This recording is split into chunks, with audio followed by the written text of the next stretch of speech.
If you're a podcast host, listen up, this one's for you. My name is Allie Jackson. I'm the host of Finding Mr. Height, a dating and relationship podcast that I've been doing for 4 years now, sharing my positive and practical approach to dating that's built on my own life experience. And I wanted to share another experience that I've had, my secret behind monetizing my show. It's called Red Circle, and I was just telling my colleague about how much I love their platform. With Red Circle, not only am I getting a seamless hosting experience, but I also love the support I receive in ad sales. It's not just typical ad sales either. It's targeted opportunities based on my show and my life. And the platform is super simple. You just set your preferences and Red Circle matches you with sponsors that align with your show. You can vet every opportunity and their platform gives you great analytics. More recently too, my Red Circle team has brought me opportunities outside of my podcast on social media to really augment the podcast partnerships, bring them full circle. I just can't recommend them enough. If you want to give it a try, go to redcircle.com to get your free trial. That's redcircle.com for a free trial.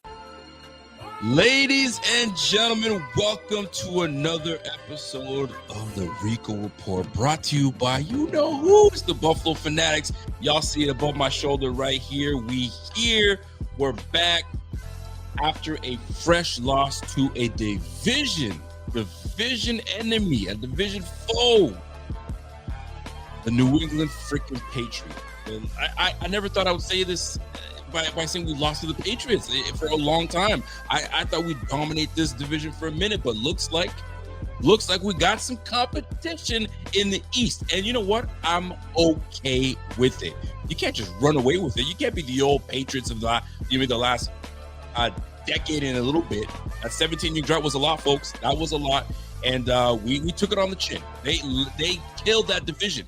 So, and we never built the team well enough and good enough to compete. Well, it seems as though the Patriots have built their team good enough to come into our house, to come into our trap, and pretty much mimic the type of quarterback that we have. And they put the same frustrations that Josh Allen puts on to every other defensive coordinator. Well, Vrabel got his Josh Allen out of Drake May, and Drake May, he did a number on us, folks. He did a number on us. That brother was nice. I can't even hate. I don't think Bills fans can sit here and hate and say, oh, that was a lucky game. Nah, he made some throws. He got out of the pocket when he needed to. He did what he needed to do for his team. And we failed to take full advantage of it. We did. And we shot ourselves in the foot by not doing what we needed to do, right? Let me flip my habit. Let me get to my Rico mode. Not doing what we needed to do. And that's take care of the football, get in the end zone, and wave bye-bye to our enemies. But you know what?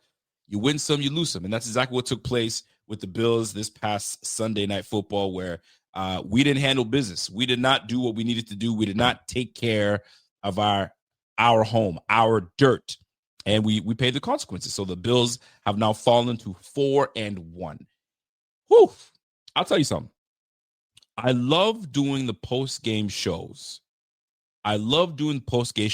Because you get my raw emotions. You get not just mine, you get everybody's raw and live emotions right then and there. Even when you don't get all the information you need, you're basing it off what you saw, your own emotions, and you just tee off. You just go off. And sometimes it makes for great TV. Sometimes you're like, man, you're way off base. And sometimes it's just a good place to vent and have therapy. Sometimes you don't have to say a word. Don't you just like watching a show where you're just sitting in your couch? Because I've done it. I know you've done it. I've listened to podcasts where I'm like, yo, everything that this person is saying, I totally agree. I'm not sitting here angry on my Twitter fingers and going at it. I'm like, yo, I'm agreeing with everything that's being said, or vice versa. Dude, I do not agree with that. I see where you're going with this, but no, I love that part. And that's why I love doing the post game. I've been doing the post game for now, what is it, 7, 8 years? Golly, it's been a while, right? We've been doing it for 8 years already. Golly. Anyway, we've been doing it for 8 years. So what I love about the post game is it allows me to vent and get off what I need to get off my chest. And then there's Monday, where you start to kind of, wake up, you have a good sleep, and you're like, ooh, maybe I overreacted on certain things. Maybe I didn't see what I thought I saw, or maybe I definitely saw what I saw, and it's proven facts. And then you have the following day where more information comes out and more analysis comes out, and the press conferences are out and people start speaking on things. And that's why I love Tuesday shows, because it allows you to humble yourself and really go through the motions and say, hey, I was totally overreacting on this, that, or on brand and on point. So that being said, welcome to another show, folks. All right, so let's get right into it. By the way, I'm going to be joined later tonight by my friend of the show, one of your favorites. I think your favorite, my man Carl Jones. Carl Jones will be joining us tonight in just a little bit. And I just wanted to jump on here real quick, just kind of, get the crowd warmed up for my guy Carl. So salute to everybody in the chat. By the way, I can't start by not saying what's up to y'all. If you guys are tuned in for the very first time, you're a Pats fan, you're an NFL fan, whatever the case is, go ahead and smash that like. Those likes help out tremendously. I don't need you to send me a whole bunch of dough. It's none of that. Just click that like, click that notification bell, allows you to know when we go live. And those likes, the more we get, the more this thing gets broadcasted out to everybody so they can catch this show. So do me a favor, smash that like while you guys are in here, and let's get right into it. So let's talk about things that are happening around the league. Before we get into Bills chatter, we will get into that in just a little bit. But the around the league, man, there's a lot of things happening. So first things first, the Cincinnati Bengals have been an absolute mess, and I think we all know that. They've been an absolute train wreck since Joe Burrow went down with that turf toe. And it must have been a nasty turf toe, because that thing put him out for 3 months plus. And he's been injury prone. I don't know if we're ready to label him injury prone just yet. I don't know if he's there yet. I think he is. He's injury prone. He's prone to be injured. It's just that simple. And him being in the position that he's in right now has the Bengals just absolutely lost. Jake Browning has done his very best, but his best isn't good enough. You have two elite receivers. I don't want to call them elite, but you have two very good, one really elite receiver and one very damn good receiver. And you can't get them the ball. Jake Browning finally was able to kind of push the ball and get him the ball, and you saw good things happen, but just not good enough. So what do the Cincinnati Bengals do? They go and call the freaking Browns. They don't ask for Shador. I mean, we can't say they don't ask for Shador. Maybe they did ask for Shador, and the Browns said, no mas. You're not having him. Maybe they asked for Dylan Gabriel. They said, you're absolutely not getting our third-round pick. So they said, well, we'll settle for Joe Flacco. Is he available? They said, you can have him. So they made some swaps. One got a 5th round, one got a 6th round, and Joe Flacco is now headed to Cincinnati like he's about to save their season. Are you kidding me? Ladies and gentlemen, the NFL has been a bizarre place, to say the least. So Joe Flacco will take his talents to the Cincinnati Bengals. The Bengals. They cut Ripien. Ripien's out. Browning will assume the role for another week or two until Joe Flacco is ready to take over, because clearly they gave him an opportunity. They gave him a month. Excuse me, they didn't even give him a month. They gave him 3 weeks.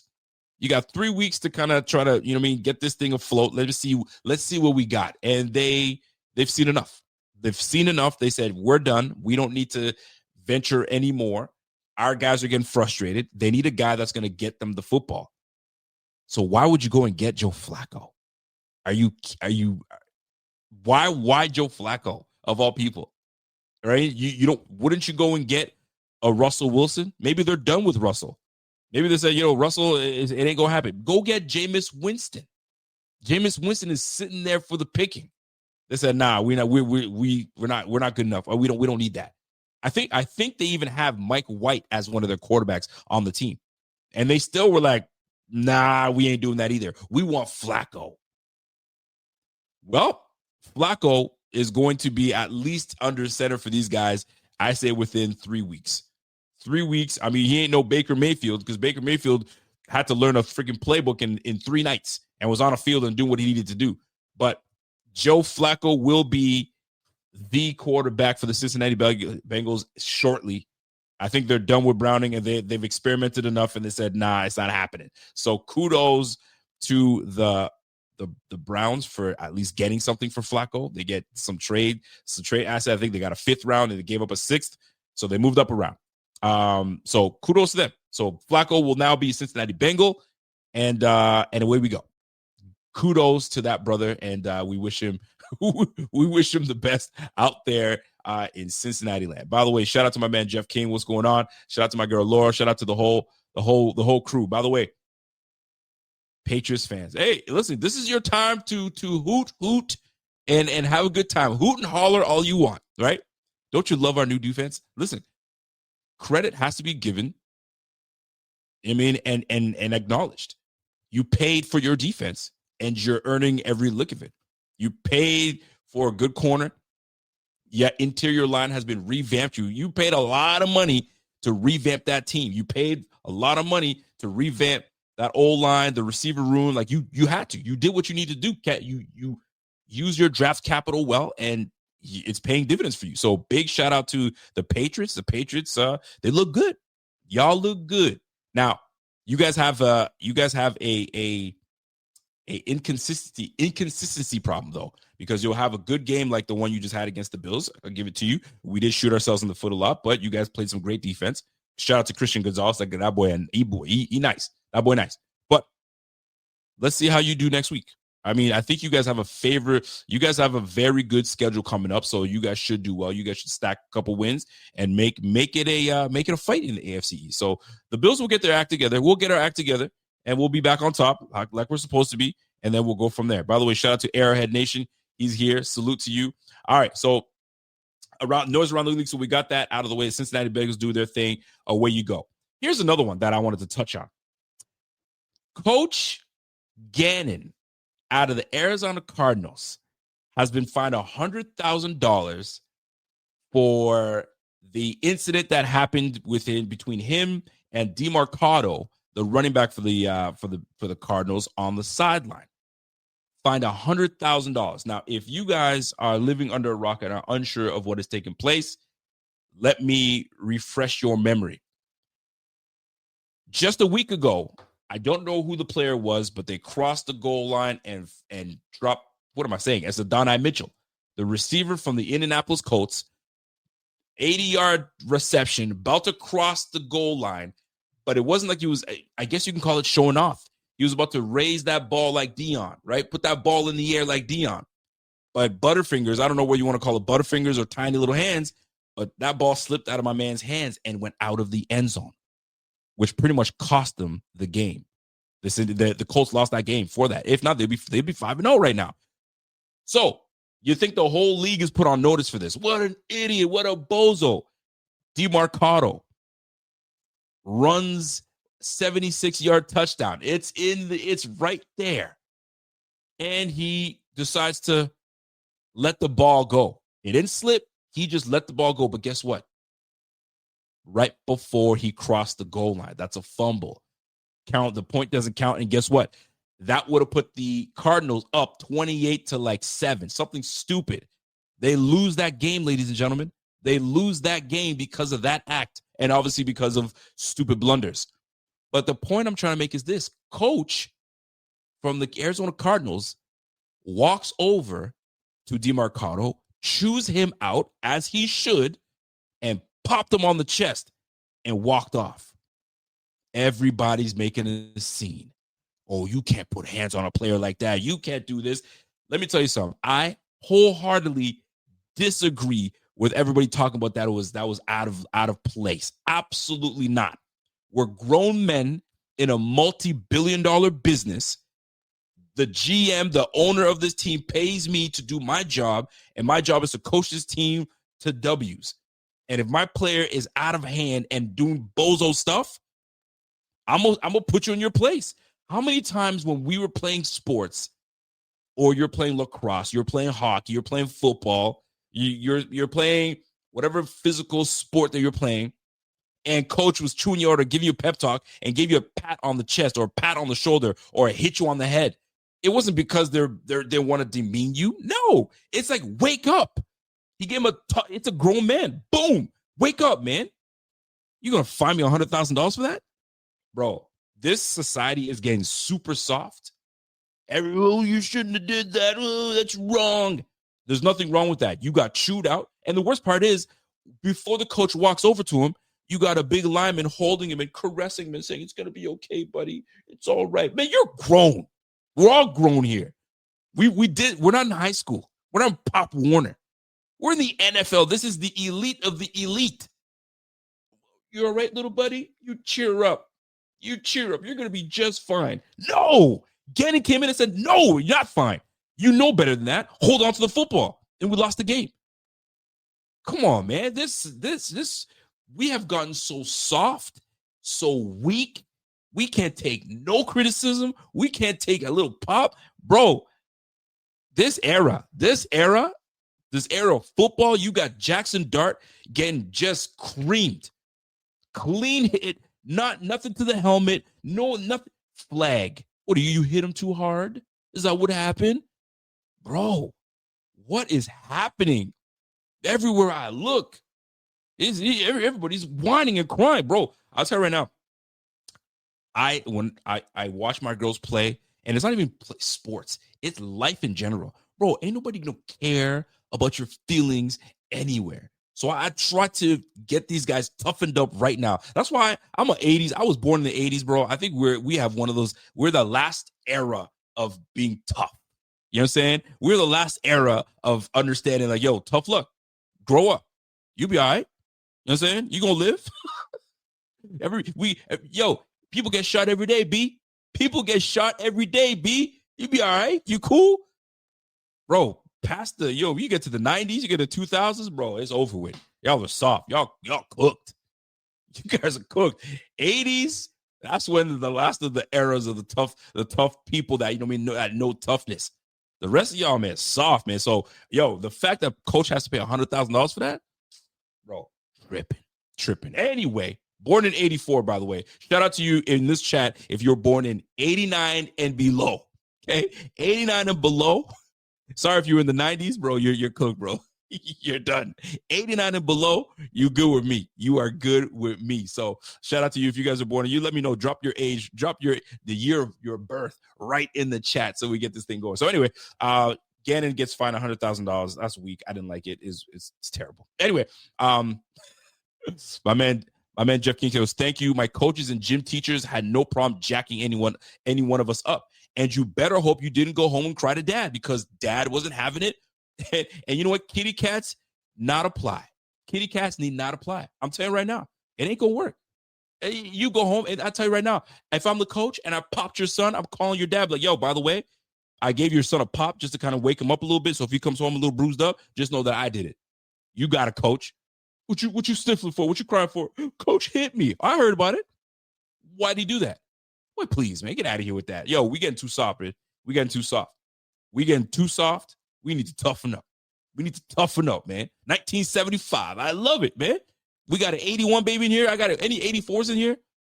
Any 84s in this house, man? Come on, man. I'm not having that. I ain't having that. I got to ask my man Carl Jones when he was born. I'm going to ask him about that, by the way. Oh, yo, when you were born, bro. Tell me when you were born. If he tells me 1990, I'm like, yo, you're done. You're cooked, bro. You're done. 2008. Ooh, you cooked. Robert King, you cooked, bro. You're in that soft era. You're in that soft era, bro. We ain't doing it. We ain't here for you. All right. Last point around the league. What I wanted to touch on was looking at this division. Listen, ladies and gentlemen, the AFC is wide the F open. Wide open. And when I tell you it's wide open, man. Because if you're looking at what we're looking at and you see what we see, bro, let me give you the standings here that we're looking at. I don't like to go. I want to go to conference. Right now, the Indianapolis Colts 4-1, and right now we're ranked number 2 with a loss to the Patriots, obviously. So we're 4-1, and they're on a win streak. So I'm assuming they get the number 1 because they're on a win streak, and we just took the L. So I mean, they just flopped. So we're tied for the number 1 team in the AFC. But look at this, man. Pittsburgh Steelers 3-1. Los Angeles Chargers 3-2. The Jacksonville freaking Jaguars taking down the Chiefs last night, 4-1. Denver Broncos 3-2. Patriots 3-2. And then the rest, 2-3. 2-3 Texans, 2-3 Chiefs.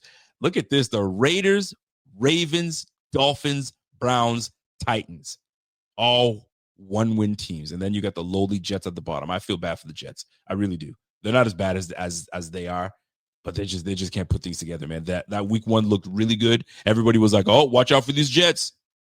No, sir. No, ma'am. It's not happening. But look at this, man. So 1, 2, 3, 4, 5, 6, 7, right? And I'm just giving you the top 7 teams right now, right here. Here they are. Ain't that something? So if this playoffs were to start today, I know how early, you know how crazy early that is. That's insane, right? Bengals out, Texans out, Chiefs out, Ravens out. Oh, what a wild time that we live in right now. And just to kind of give you guys an idea of what's taking place, this is amazing. You love to see it, folks. You love to see it. And I love the parity in the league. This is what I love seeing. I really do like seeing this. So let's keep it up. We love to see it, and we want to continue to keep this up. So I just want to drop that in the chat just so we can get it kind of cracking. And let's get it moving. I just want to double check to make sure Carl got the link, and then I'm going to get right into my show. If you guys are appreciating the show that we're about to get into, let me know, and we'll get it cracking. Perfect. He's got the link. He's going to be on in no time. All right, let me get to my first point. And I wanted to wait for Carl, but you know what? I'm too fired up for it, so I got to talk about it. So first of all, let's get the things out of the way and talk about roster moves that we've done. Ladies and gentlemen, we have made a roster move. If you guys have been living under a rock, we had to make some move. Charlo, the undrafted, has been signed to the roster. We know that already. Matt Milano hurt again. He was out by the first half. We never got to see him again, and he hurt his pec. He hurt that again, and now, you know what I'm saying, we're in trouble. We're in trouble because we don't have linebacker depth. So now our linebackers are as follows. We have Bernard. We got Shaq Thompson. Dorian Williams is hurt right now, so then Joe Andreessen's going to have to get up. So there's your 3 right now. Joe Andreessen, Shaq Thompson, Bernard. Then we got Charlo, more for a special team guy. And the other, we're waiting for, Williams to come back, Dorian Williams. So now this leaves us with a spot that we need just in case. Balin Spector.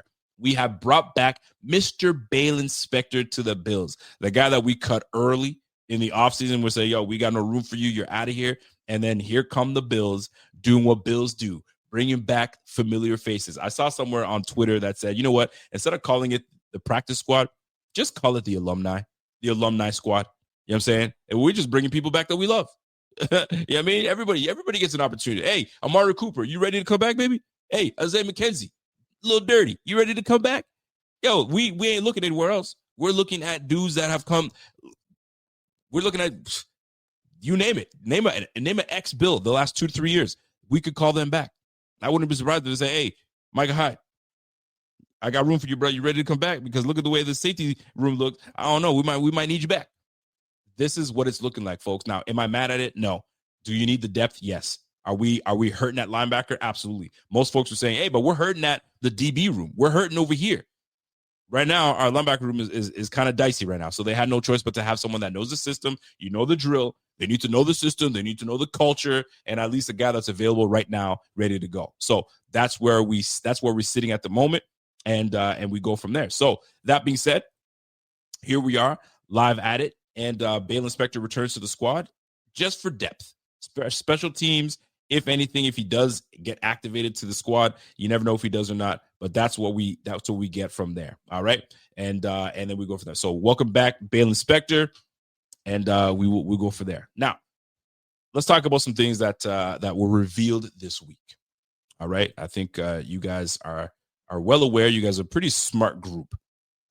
Keon Coleman. And I didn't want to start here, but I feel like it's necessary to start here. Keon Coleman, if you guys noticed, he didn't play in the first series against the Patriots. And the series that he does get in, Josh Allen and Joe Brady try to get him involved by throwing him an easy curl hook, catches it. Whether you want to call him warm, cold, whatever you want to call it, he catches it, fumbles immediately. Patriots recover inside our 20. And it just felt like this was not going to be a good game because of those things. Now, call it what you want, but the major thing here is we have our second round draft pick that, to me, is supposed to be a game-changing type player, right? A team-moving type player. When you draft a person in the first round, normally that's, and especially more specifically in the first 15 picks, that's a pillar to your team, right? You're building. That's a part of the foundation of your team. We didn't draft him in the first round. Some might say it was kind of like a first round, but technically, no, it wasn't. It was a second round draft pick. He was graded as a second round player. He was disciplined by coach. Coach said, that's a coach decision. That's how we're going to do it. It is what it is. I'm paraphrasing here. So then, hold on. Let's go back to last year.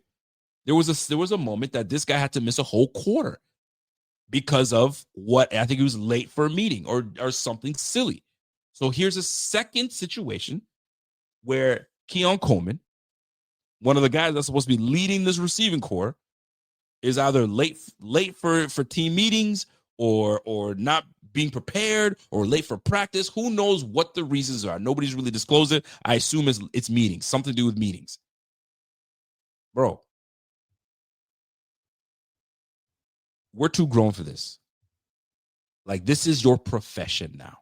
You don't have to do the 9-to-5s that the regular Joes like myself and everybody in this chat, or maybe somebody's a millionaire in this chat and I don't know about it, but somebody in this chat is either a student or is working a 9-to-5 or is a contractor, works for themselves, whatever you want to call it, but we're all working, right? These guys get to play a child's game. All you got to do is show up to class, watch the same things every day, doing the thing you love most. Show up. And you're getting paid a lot of money to do it. Show up. If indeed that's the situation, regardless, the point is the fact that you got sat down for a series, it must have been minor, but big enough that people noticed that you weren't playing. It comes to the point where, fellas, you got to take your profession seriously. And this is why it makes me admire people like Stephon Diggs, because there's no playing with Stephon Diggs. He's serious about his craft. He's serious about this game. He's serious about winning. There's no playing games. There's no playing games. That's enough. This is my livelihood. This is what I do. I got to take my craft seriously, and it shows on film. What are we doing, Keon? Bro, you're not in college no more, bro.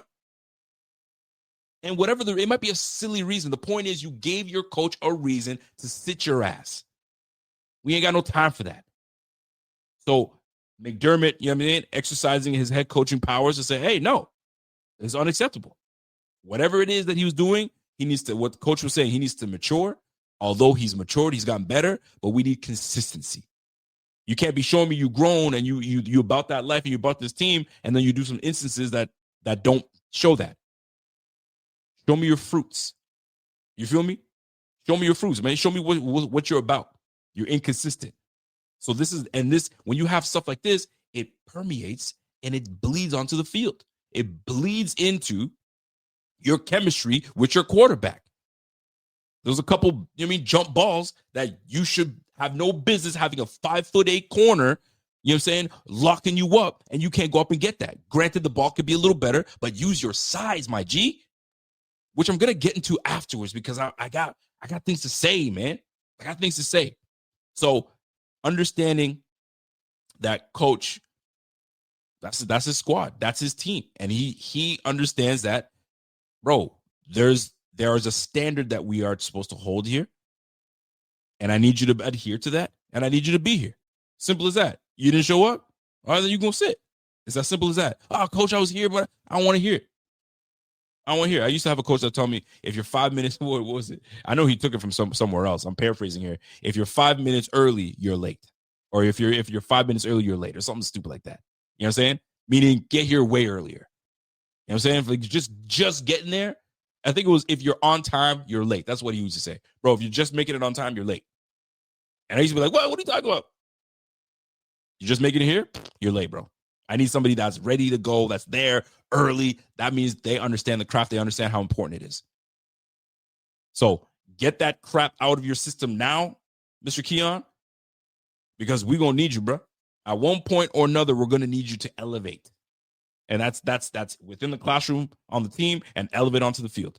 That's the way I'm looking at it. If you guys are understanding where I'm coming from, smash that like. Let me know if you guys are with me. If I'm overreacting, smash that like and let me know I'm overreacting, and get in the chat and let me know. Let me know and let me have it. But these type of things make me admire Stephon Diggs. I can't hold it. You saw part of me, and I'm not saying that I envied what I saw from Diggs, but I missed it. If you were a true Bills fan, bro, weren't we super happy fans when we just saw Josh and Diggs just having a good time killing teams and doing all that stuff, bro? I loved it. Part of me was like, yo, I'm happy for Diggs that he kind of gets to kind of come on and do what he needs to do. I didn't like it that it was against us. I certainly didn't like it that it was against us, but I kind of liked it for him to kind of to see that this is the standard. I wanted him doing all the things that he did to the Bills. I'm hoping that Khalil Shakir, Keon Coleman, Kincaid, you know what I'm saying, Curtis Samuel, Favors, the whole receiving crew is watching what the standard is. That's what Josh Allen was throwing to, and that's what Josh Allen was comfortable throwing to and relied upon, and he was dependable. One of you guys, if you guys can match this energy, bro, the team that we would beat. The team that we would beat. But nope. We sitting here, manja. Don't get me started. I'm going to get into that in a little bit. But we're going to have to see a little bit more. We're going to have to see a little bit more. We're going to have to see some maturity. And that's what coach was asking for. Give me some maturity. Step your game up. Man. All right, Keon, I hope you learned your lesson, brother. I hope you learned your lesson. By the way, let me give a shout out to my guy, Jeff King, coming in with a big ass super chat. You know you're my guy, and I appreciate the love.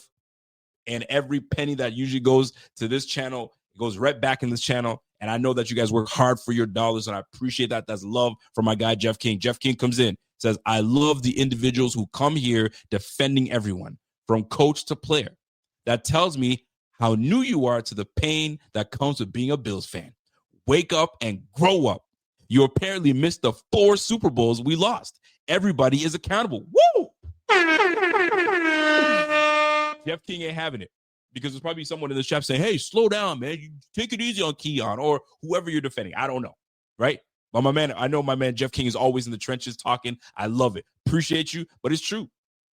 If you've been watching this team through the rough times, I'm talking prior to the 4 Super Bowls, there were some rough times, and then we got up to the Super Bowls, and we lost those 4, and then we're down again, and then we're back up again, bro. You just know how it feels. So big shout out to my guy Jeff King, always coming in showing some love, much love. You know how I feel about you. We know how I feel.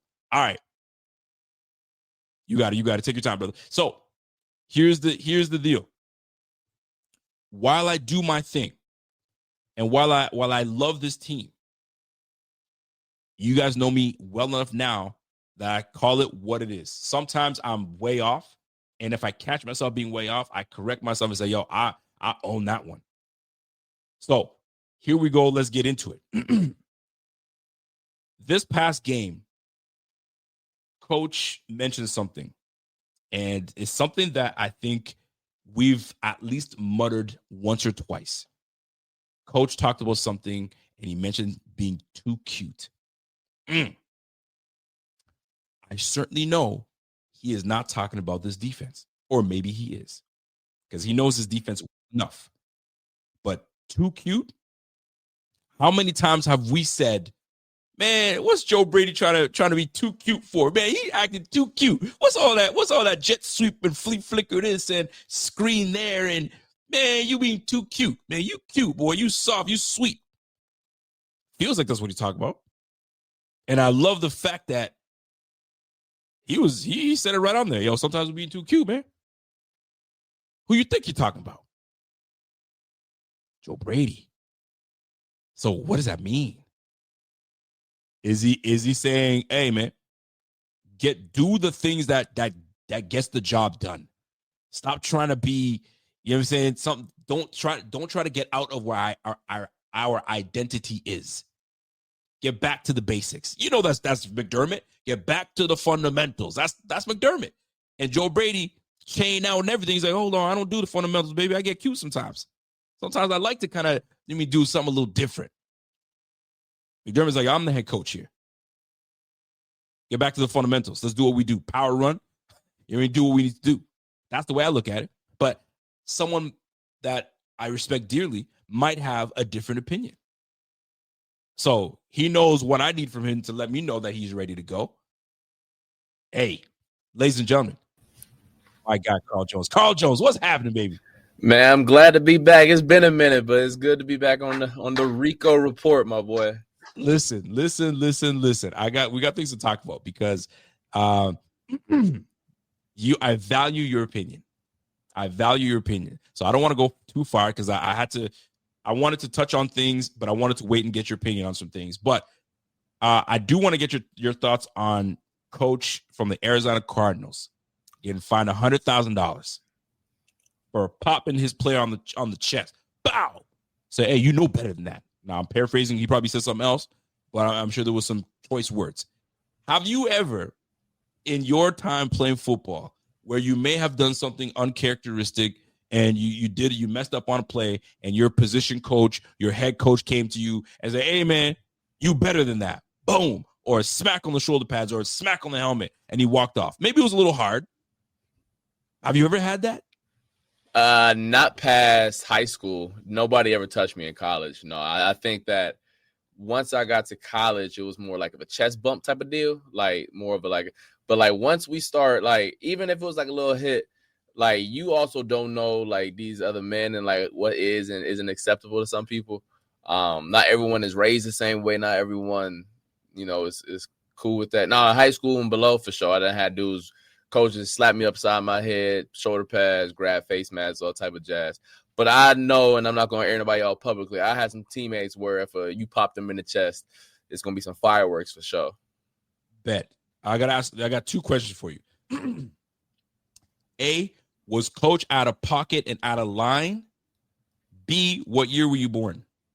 I was born in 1998, so I am 27. And do I think he was out of line? I think it's player by player.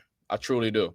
I think that Andy Reid could do that to Travis Kelce because they got that type of relationship. As we see, they both been hitting each other, like whatever. But Andy Reid wouldn't do that to Xavier Worthy. You know what I'm trying to say? So I think everyone doesn't get the same treatment on a football team. Like, even if you were to talk about like back in the good old days when coaches used to be doing that to like today players, you wouldn't hit every single player. And if you did, I don't know if you really know your team like that. You feel me? Like, not every player is going to receive that type of, I don't know about punishment, but that type of criticism the same way. So coach was out of line, you're saying? Clearly that player ain't like it. Clearly that one ain't like it. I don't know. Maybe Marvin Harrison is cool with that. I don't know. But my boy who dropped the fumble was clearly not okay with coaches putting hands on him. So the reason I asked you what year you're born, because earlier I was saying, hey, man, to me, that's a good old-fashioned pop you on the chest and say, hey, man, smarten up. You know better. We're right. Grown. You're making lots of money. I'm making lots of money. We got a job to do, and you're making my job harder because we lost the game eventually because of something like this, where we could have been way ahead and made the other team more one-dimensional, and they came back and they beat us because we're a bad team. On top of that, I'm frustrated. And then you do this. We just saw Adonai Mitchell do the same thing. What you doing? Pop, smarten up. And I was saying, hey, people born in 89 and under would say, you know what? Man, toughen up. You all right. 90 and above ain't going to get it. They're going to be like, well, not everybody deals with that type of stuff. And you came out and was like, pretty much, hey, man, some people could deal with it, some people could not. And I asked if he's out of line. You're like, you're almost pleading the fifth almost. Well, I mean, to be fair, I mean, everyone thought Travis Kelce was tripping for what he did in the Super Bowl, but nobody. Nothing. Those two clearly can do that. Now, right. Once again, Isaiah Pacheco do that to Andy Reid, and, well, Isaiah Pacheco will be working at Home Depot. So, like, it's player by player and depending on the situation. I love it. I had to kind of get that out the way and get your opinion on that. So let's get right to it, man. Coach McDermott got on the press conference and mentioned the term or the two words, too cute. What's he referring to? What are your thoughts on what he's referring to exactly when he said too cute? I mean, the initial thought that I think most people in that room thought it was referring to Joe Brady and maybe some of the play calls and not necessarily just the Dawson Knox jet sweep play that I'm sure everyone thought of when the word cute came up. I don't know the exact point of the game because everything is a blur at this point. But Right. even the Josh Allen power read play on the goal line where he kept it and maybe he should have gave it to Ty Johnson. You have one of the best offensive lines and probably to this point the best in football this year through 5 weeks. I'm sure Sean McDermott in his mind is like, why not just line up behind those big fellas and just run the ball instead of trying to get too cute or whatever, right? So I think there was some stuff where there was a bunch of, I don't want to say a bunch, but I think there were at least a few examples where I could see McDermott's perspective on the offense getting a little out of character instead of relying on the things that got them there, which is the best offensive line of football and a strong run game. Based on this game that we concluded, obviously, we got to give credit to the New England Patriots. I think they played sound on defense. I think they played disciplined on defense in terms of contain, keeping Josh at bay. There wasn't a whole lot of him making huge plays, rolling out of the pocket. They limited that. They didn't allow him to get comfortable behind there.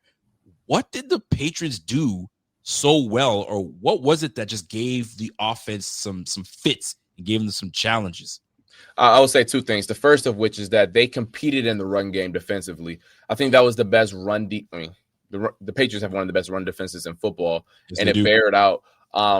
They didn't shut down the Bills by any means, but I think they just made things a little bit more uncomfortable than what the Bills saw the first month of the season, where they were just running down Broadway, run left, run right, and 8 yards of pop was going to appear. I think the Patriots made them grind for their work, so I think that was one thing. And then the other is a formula that has given the Bills problems, quite frankly, since Joe Brady came into the picture. And this is not a Joe Brady thing, but it's just a timeline. When you have guys on the outside that can really run with your receivers and blanket them, this Bills offense at times can get a little stagnant. It kind of reminds me, and I tweeted this out, tweet exit out, whatever, on my page the other day. It kind of reminded me of the Texans formula and how they gave the Bills fits last year. Now, the one difference between that game and this one, the Patriots don't have Danielle Hunter and Will Anderson, so Josh Allen was still good enough and had enough time to make plays. But if y'all remember that Texans game, Josh Allen was under duress the entire game because the O-line just couldn't protect those horses that the Texans had. But also, Derek Stingley and Kamari Lassiter were basically bored out there in how they were just locking guys down. So I think when you think of that combination, that the Patriots were able to put up a fight in the run game, and then on the outside, I'm not going to say the inside, like the backers and safeties, because Kincaid ate, but Christian Gonzalez and Carlton Davis took the fight to the Bills receivers, and that's why it wasn't as cohesive as it was prior to that. It certainly was not, and it doesn't help. And I feel strongly about my segment that I'm going to hit later on with the receivers and this offense. But looking at what Christian Gonzalez and I don't know, I think there was a game. Christian Gonzalez got hurt last year, right? This is the first year back, correct? Yes. So we didn't really get a chance to face Christian Gonzalez and these Patriots. No. So you got a taste of a healthy lockdown corner, and when we don't have the pieces, in my opinion, to go against these top dogs, it's going to be a type of long day for Josh Allen and the offense. But I'm going to get into that in just a little bit. But I want to stick to the defense because you're the defensive expert here. All right. You're my guy. Let's hit on this defense, man. And I want to talk about the defensive front. I thought the defensive front played well, relatively well, very well, actually, I might say. Holding the Patriots to under 100 rushing yards. The Patriots weren't known to run for, big time runners, although they have some good backs on the squad, but they weren't known. Their O-line is not good enough to run block to get these guys consistently over 100 yards. So we kept these guys out there to 71 yards rushing. That's a check mark on my book. Then you have the front seven and what they were doing. That's fine. The back end, Trey White, Benford, and I'm a fan of Benford. You're also a big fan of Benford. Are we? And I asked my man Z about this. Did we take a piglet? We took some Maybelline and we put makeup on that thing and say, "Yo, I'm presenting you this." Are we a pig with makeup on? Are we not as good as we think we are, or was it's a bad game and it just made everyone look bad? Did Stephon Diggs just sun everybody and he was just that nice that day? Like, tell me more about this defense. More specifically, is this secondary something that we should be concerned about? You threw a lot at me right there. Okay, I know I did. I'm gonna go piece by piece with this. All right. In terms of the defense as a whole, I thought coming into the season, at least, and I know some guys have gotten hurt, suspensions, that this defense had the ability to be an above average unit, but they had to play as one because they didn't have really any S-tier all-pro players. And usually when you have a good to elite group, there is one player that can change the tide of that unit, and the Bills just don't have that. But you can still be a good defense if you play sound defense, you communicate well, and you tackle. And I think the Bills have struggled at least in two of those departments so far this year. Now, when you talk about the back end, I think that if you want to start with Trey White, he obviously hasn't played up to their standards so far this year, which hasn't caused the Bills as many fits as it maybe could have based on paper, based off of the fact that they haven't played really anyone so far this year. They play Lamar Jackson in week 1, then you get Justin Fields, Spencer Rattler, and then a Miami's Dolphins team that basically checked the ball down every single play. So Trey White really hasn't been tested a whole lot. But then you play Drake May, who for my money is going to be a top 10 quarterback in this league by the time we get to November. And he is a good enough quarterback to make and hit all angles of the field. I mean, you think about that whole shot he hit on that final drive of the game. There's not many quarterbacks on planet Earth who can execute that confidently at that point in the game, especially. So Trey's obviously not playing well. Christian Benford, I don't think is playing up to the standard that he was at last year, and that isn't helping. I think the safeties have flip-flopped. I think Cole Bishop has actually played well the past 2 weeks, especially. I think Taylor Rapp has been a little bit more inconsistent. I wouldn't say bad, but I think he's just been there. I think there's been plays to be made. I think there's plays that he's missed out on as well. And how this ties back in with the front guys, you can get by with a secondary that maybe is a little bit more sporadic if the guys up front carry them. The problem is the Bills' defensive line, while you say they played a solid game, and I agree, solid isn't enough to maybe make up for some of the limitations on the back end. And I think that's where they're going to have to find some nice yin and yang to make this thing work defensively against some of the best teams in the National Football League. Shout out to Laura. I appreciate that comment right there. But I think that's more of the issue. I don't think the Bills D-line is bad by any means. I think it's above when everyone's there, I think you're going to be an above average unit. No, there's not any Pro Bowls or all pros on it, but they have in their starting lineup 4 guys who can at least get after the pass rusher and at least stop the run to a certain extent. But that's not good enough if you have some lesser than spots in the back end, or if the guy you gave a lot of money to and a guy who I respect and think is a hell of a ball player, Christian Benford, isn't playing up to that standard. So there's a whole lot with the defense. But that's my synopsis in like a 2-3 minute format. Is Trey? I'm going to put you on the spot. I'm sorry. I got to. Is Trey White cooked? Is he cooked? I don't think that if this team wants to win a Super Bowl that he can be out there on the field on a every down snap basis. I just think that what he does and does not bring to the table shows up against some of the better teams in the league, and not even better teams. I think some of the teams that can.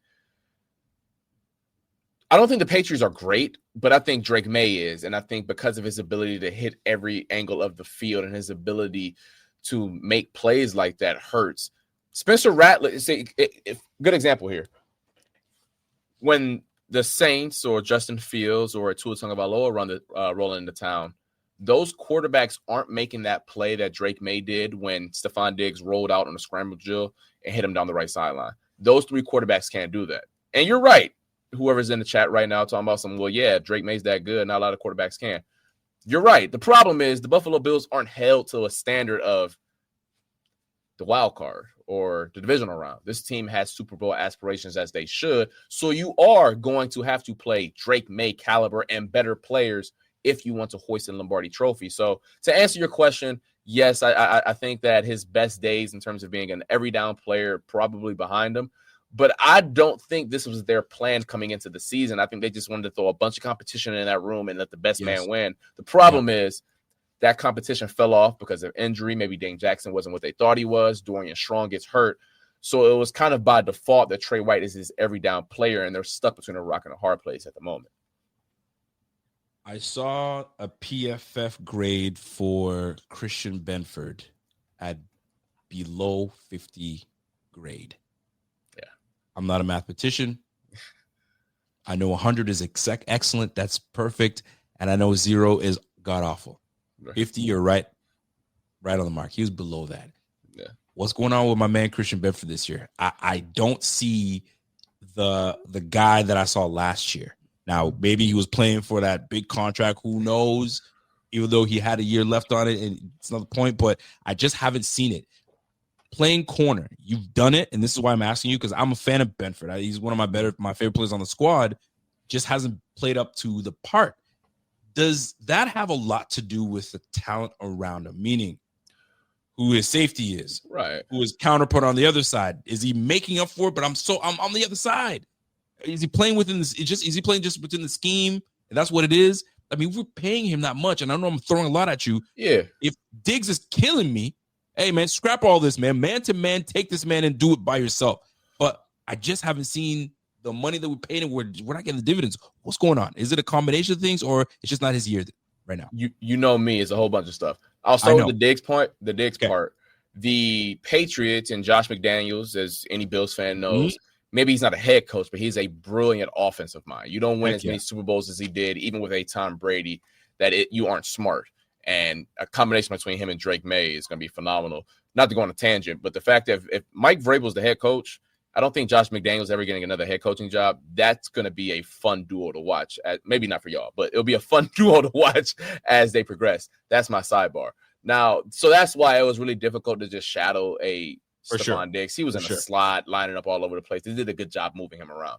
Now, in terms of Christian Benford's play this season, I think it's a bunch of stuff. I think that the guys around you plays a part into that for sure. The best cornerbacks tend to play on teams with really good pass rushes and really good just perimeter play around them. But also, and I think this is something that I found to be true, at least in the last 3 or 4 years of really diving in and watching the NFL. Cornerback's a very volatile position in terms of the fact that it's rare that you are going to be at the top of your craft year to year at that position. Pat Surtain can do it. Yep. Derek Stingley can do it. I think Denzel Ward has been in that part. But we're talking about the top 3-4 guys in the position. I think corner more than any other position of football, maybe even linebacker. I think linebacker you can put into this bucket as well, maybe safety, where 1 through 5 is always going to be there. But that 5 through 15 to 20, which I think Christian Benford falls in, it shuffles around a little bit just based off the volatility of the position and how one fingernail is the difference between an interception or a PBU and a completion. And I don't think the way he's playing right now is going to be the way it's going to be the entire year. But I think there is some truth. I mean, you guys watch Trey White. He wasn't an all-pro every year when he was in Buffalo. Now, he was always good. But there's a difference between being good and all-pro. And I think that's the line where, as a Bills fan, I'm sure it's frustrating when they give and reward Christian Benford with this contract. You expect him to maybe not just stay at the level he was at last year, but go somewhere higher, and it hasn't been that to this point. I don't think he's been bad. I know the Patriots game, he gave up some targets, especially some plays down the sideline. But he hasn't maybe been that, I don't know if he's the 16th or 17th highest paid corner. He hasn't really played up to that standard to that point. And I agree. And will he perform like an all-pro? I mean, not that he's ever been all-pro, but he was close to being a Pro Bowl last year. He was on the right. He was on the brink. And I totally get that. The talent that plays a part. Two stat that I'm going to bring to you. We're apparently second worst in missed tackles in the league, allegedly. I saw 2 conflicting stats telling me one was bad either way. It's bad either way. It's bad either way. That's number 1. Number 2, no pass breakups. Now, I find that an interesting stat because just because you don't get a pass breakup or just because you don't get interception don't mean that you're not doing your job, right?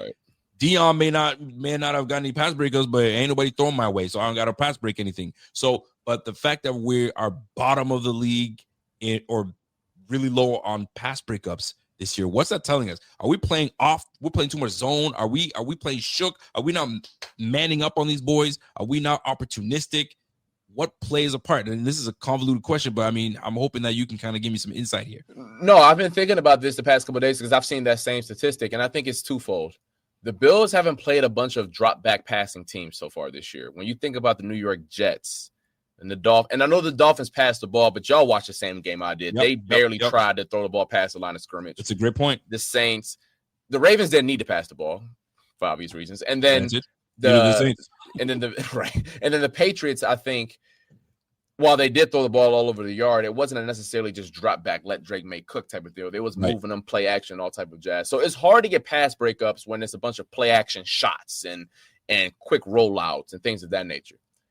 But I'm not going to give bail and just say like, oh my gosh, that's the reason why they haven't gotten any statistics in that regard. I just don't think they've been competitive in terms of when the ball's in the air. And I think that's twofold. And when I think about the cornerbacks, it's third down, make a play. You know, and you can come up with any rhyme or reason as to why the offense wins. I know they get paid too. I sung Drake May and Josh McDaniels praise, but hey, Sean McDermott's a damn good coach as well. You put you guys in positions to make plays. I think if Christian Benford, that long 15-yard comeback to Booty on the sideline, be more competitive than that. I know technically on the whiteboard, you're supposed to stay on the top and like keep everything underneath, but Christian Benford, you're not scared of Booty running past you. Let's be a little bit more tight on that play. And then when I think of the safeties as well, Hunter Henry let's say good. I think he's a solid. Yeah, I think he's a solid tight end. And there were a few plays in that game where I thought the safeties were a little too deep in their depth. And maybe what I mean by that is on a whiteboard, sure, get to your landmarks of 20, 25 yards because that's what you are coached to do. And I've been a safety. I was a safety at Q's for a year. And at times, yes, the whiteboard is one thing. But you also are a player. You're not a robot. I can get anyone to just go out there and pedal. And I think that you have to feel routes sometimes and be a little bit more competitive and be more instinctual when the ball is in the air. A couple of those Hunter Henry plays down the middle of the field, if I'm a safety, your corners they're on top on the outside. You don't need to be the deepest of the deep when Hunter Henry's running on the scene. Hunter Henry's not Tyreek Hill. He's not. Hunter Henry is no disrespect to that brother because he had a fabulous game. He is a decent athlete at tight end, point blank, period.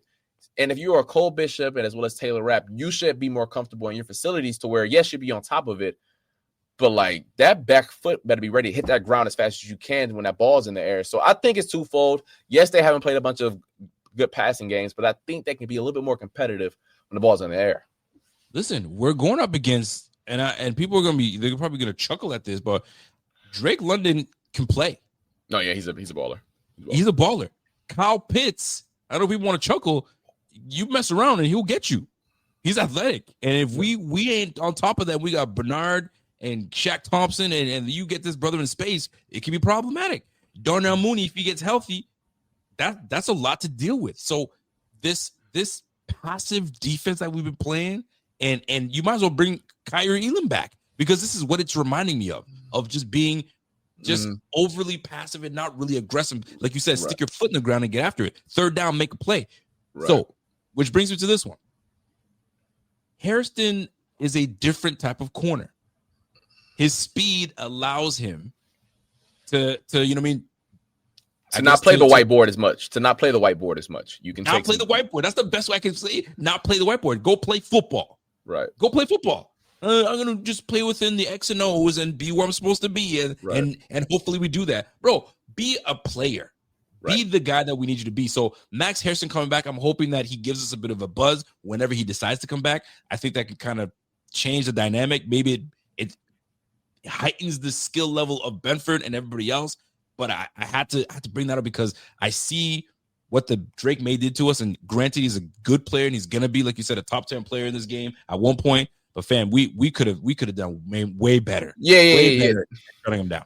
No, for sure. And that Patriots, listen, for what I said about Drake May, and I think good Yeah. quarterbacks can uplift the group around them. For There's sure. not a receiver on that team besides Stephon Diggs that would start on any other decent team in the National Football League. No disrespect to Mac Hollins, no disrespect to Kayshon Boutte. That isn't a team that you should be fearful of. And I just thought that against a group like that, you just more competitive, just juice. And I'm not saying them boys not competitive. Of course they are. But in terms of the routes down the field, like, hey, man, like, I'm Cole Bishop. I'm Taylor Rapp. I get paid too. Let me put a shot into this boy's ribs and be able to make a play on this ball. Cole Bishop gave me that. Taylor Rapp, I don't know about that, brother, man. Listen, everybody's talking. I know it's early, and we're about to start to kind of find our identity when everybody gets back healthy. So I don't want to poo-poo too much on the defense because the defense wasn't really the issue. Right. To me, I feel like it was the offense, and this is how we're going to transition on the offensive side of the football. Are you with me? I don't know how long. I got to respect your time. I'm at work, so I got nothing but time. You got nothing but time. All right, here we go. Before we do get into that, I do got to get to a couple super chats, and I got my man Jeff King. Jay Money came through and says, hey, I honestly don't believe some of the wide receivers are not all bought in on everyone eats on the surface. It's clear they are not using any of the receivers to their fullest potential. Just something to think about. Let me tell you something. Jay Money, this is what my beef was about. And we're about to transition to the offensive side of the ball. Here's the deal. Let me go off a little bit. Oh, shit. I'm not going to go up, but you said something about the whiteboard. And I think this is perfect because I didn't know how to explain myself. Right. I feel that offensive coordinator Joe Brady's got these boys on a whiteboard. All right. I'm officially done with this. Everybody eats. I was on board, then I was off board. On the board, I was off board. I was on and off. I'm off of it because I'm getting to the point where because this everybody eats, I'll just do my thing. And if the ball comes to me, then so be it. But where's the hunger? I feel like we lack hunger. Like when you saw Stephon Diggs, he was hungry. Obviously, there was some motivation on top of that. I mean, my boy Mans was staring at the team. Trying to get himself riped up and riled up. He was on the sideline where everybody's facing, the national anthem. His back was turned and he was just getting himself. We don't have that on the offensive side of the ball. Who's doing that? Nobody is. So they go out lackadaisical. You got a guy that doesn't make it to time on practice, so they suspend his ass and they take him out of series. Then you got nice guy Khalil Shakir going on the pod with the St. Brown boys having a good time. Then you have Curtis Samuel that just came back. He don't know where he fits. You got Elijah Moore that thought he was doing something. They said, nah, you got to sit. Bro, there's not a whole lot of cohesion. It's just we're going to try some things out and let Josh do what he does. Pick what you want. Dude, when we allowed Stephon Diggs to, be the alpha, Josh understood the assignment. You know what I'm saying? I have a responsibility to get the ball to the guy that, does great things. Granted, Josh didn't have Diggs last year. He got his MVP. So everybody feels like, yo, this worked. It's great. But when we need someone to step up for us, we don't have it. Everybody's doing whiteboard stuff. Who's going to step up and say, everybody eats, but I want a little bit more on my plate? I'm getting sick of it. So I'm done with this. Everybody eats. I think my guy, Joe Brady needs to scheme some guy. If Khalil Shakir needs to be the guy, then feature him as the guy. Listen, Jared Goff is always going to look for Brown. Amon-Ra St. Brown's always going to be the guy he looks for because he's the guy. They got J-Mo on the squad. He's great, but Amon-Ra St. Brown is my guy. Who's the guy for Josh? Josh is sitting here going, oh, I'm rolling out again. Who's going to step up? I'm getting tired of it, man. Somebody step up, whether it's got to be Kincaid, whether it's got to be Keon, whether it's got to be Khalil. One of y'all step up and stop doing the whiteboard nonsense. Be the player. Be the guy that says, Josh, depend on me. Because once he sees it, he on you. Last year, Mac Hollins, you saw how comfortable Josh was. Yo, when I needed to play, who did he go to? Mac Hollins. Bro, who's going to be, I can't believe I'm about to say this, who's going to be the Mac Hollins for Josh Allen this year, man? Golly, it's making me sick. So this falls on my man Joe Brady. When coach said too cute, he right. Stop being too cute. What are you trying to get a job? You're going to get a job somewhere, bro. But you might get yourself out of a job trying to be too cute, man. And this goes to challenge the receiver room. One of you guys step up for my quarterback. because I can't have him keep putting on the freaking cape every time. Like, he can't save you guys all the time, man. He can't save you. You can't be captain save everybody. He can't. So one of y'all got to step up. I felt like I'm going on a rant, but I think this is apropos. We're going into week 6 against the Atlanta Falcons. If we don't get our act together, we're going to be cooked, man. These receivers are going to be sitting here. Like, Kalushik here is too good for him to be getting these 6 receptions and 60 yards. Come on, man. Feature this guy, man. Move him all over the place. I don't know how you feel about it, but I'm getting sick of this. Manja. Get out of here with that. Cut it out. It's old news. It's old. I'm done with it. I'm sick of it. Josh Allen's too damn good, and y'all need to freaking prop this guy up. You got now people on Twitter saying, go get Shaheed, and go get Chris Olave. Bro, the talent is on this squad. Just one of them has to step up. Josh Palmer's been paid $10 million. Being said, I went out and got him not because he's just an okay player, but he's a difference maker. Well, can we find out if he is or not? Stop making him run these weak-ass routes. You brought him here because it's a separator. There's a graph that's out there saying he's still one of the better separators in the game, but yet we don't target him. What's going on? And this is where Josh comes in. Josh, I need more from you, bro. It sounds crazy for me to say this game, and I admit I did this on purpose. Last game was an okay game for Josh. We're used to like extraordinary Josh. This was a good game, but to him, it was mid. If you asked Josh, hey, how'd you play? He would have said terrible. Right. It was mid. So, fam, Josh needs to challenge that receiver room too. Which one of you suckers is going to step up? Please, one of you guys step up so I can do this, because watching Stephon Diggs cook us had me in my feelings. I was like, bro, not that I wanted him back. It was more like, bro, that was a dog, and he made the whole room better. Because if you saw the way I work and you saw my intensity, it makes everybody's intensity go up. Now, everybody's just happy to be here. I'm happy to get some. Hey, if I get 3 receptions, I'm cool. Now, there's a line, because we can be the Philadelphia Eagles, where you have a passive-aggressive A.J. Brown, you know what I'm saying, doing his shenanigans, some might say. Well, I'll gladly take an A.J. Brown. You know what I'm saying? Because that boy too nice for you to be messing around. Devontae Smith, he too nice to be messing around with. So I say all of this for either Shakir, Keon, Josh Palmer, one of you guys step up. Joe Brady, Josh Allen, one of you guys challenge these guys to step up. Enough is enough already, man. We got James Cook and Josh Allen. If James Cook's not running the football, which one of y'all going to do something? And we saw a prime example. If you're locked down, if you got 2 lockdown corners and we can't run the football, what we got? What we got? Golly, man. Hey, I felt like a rant, but I needed to say that because it's been bugging me. It's been Get it off your chest, big dog. I had to say it with my chest, man. I didn't even get my thing up there to say I wanted to get that with. I might as well.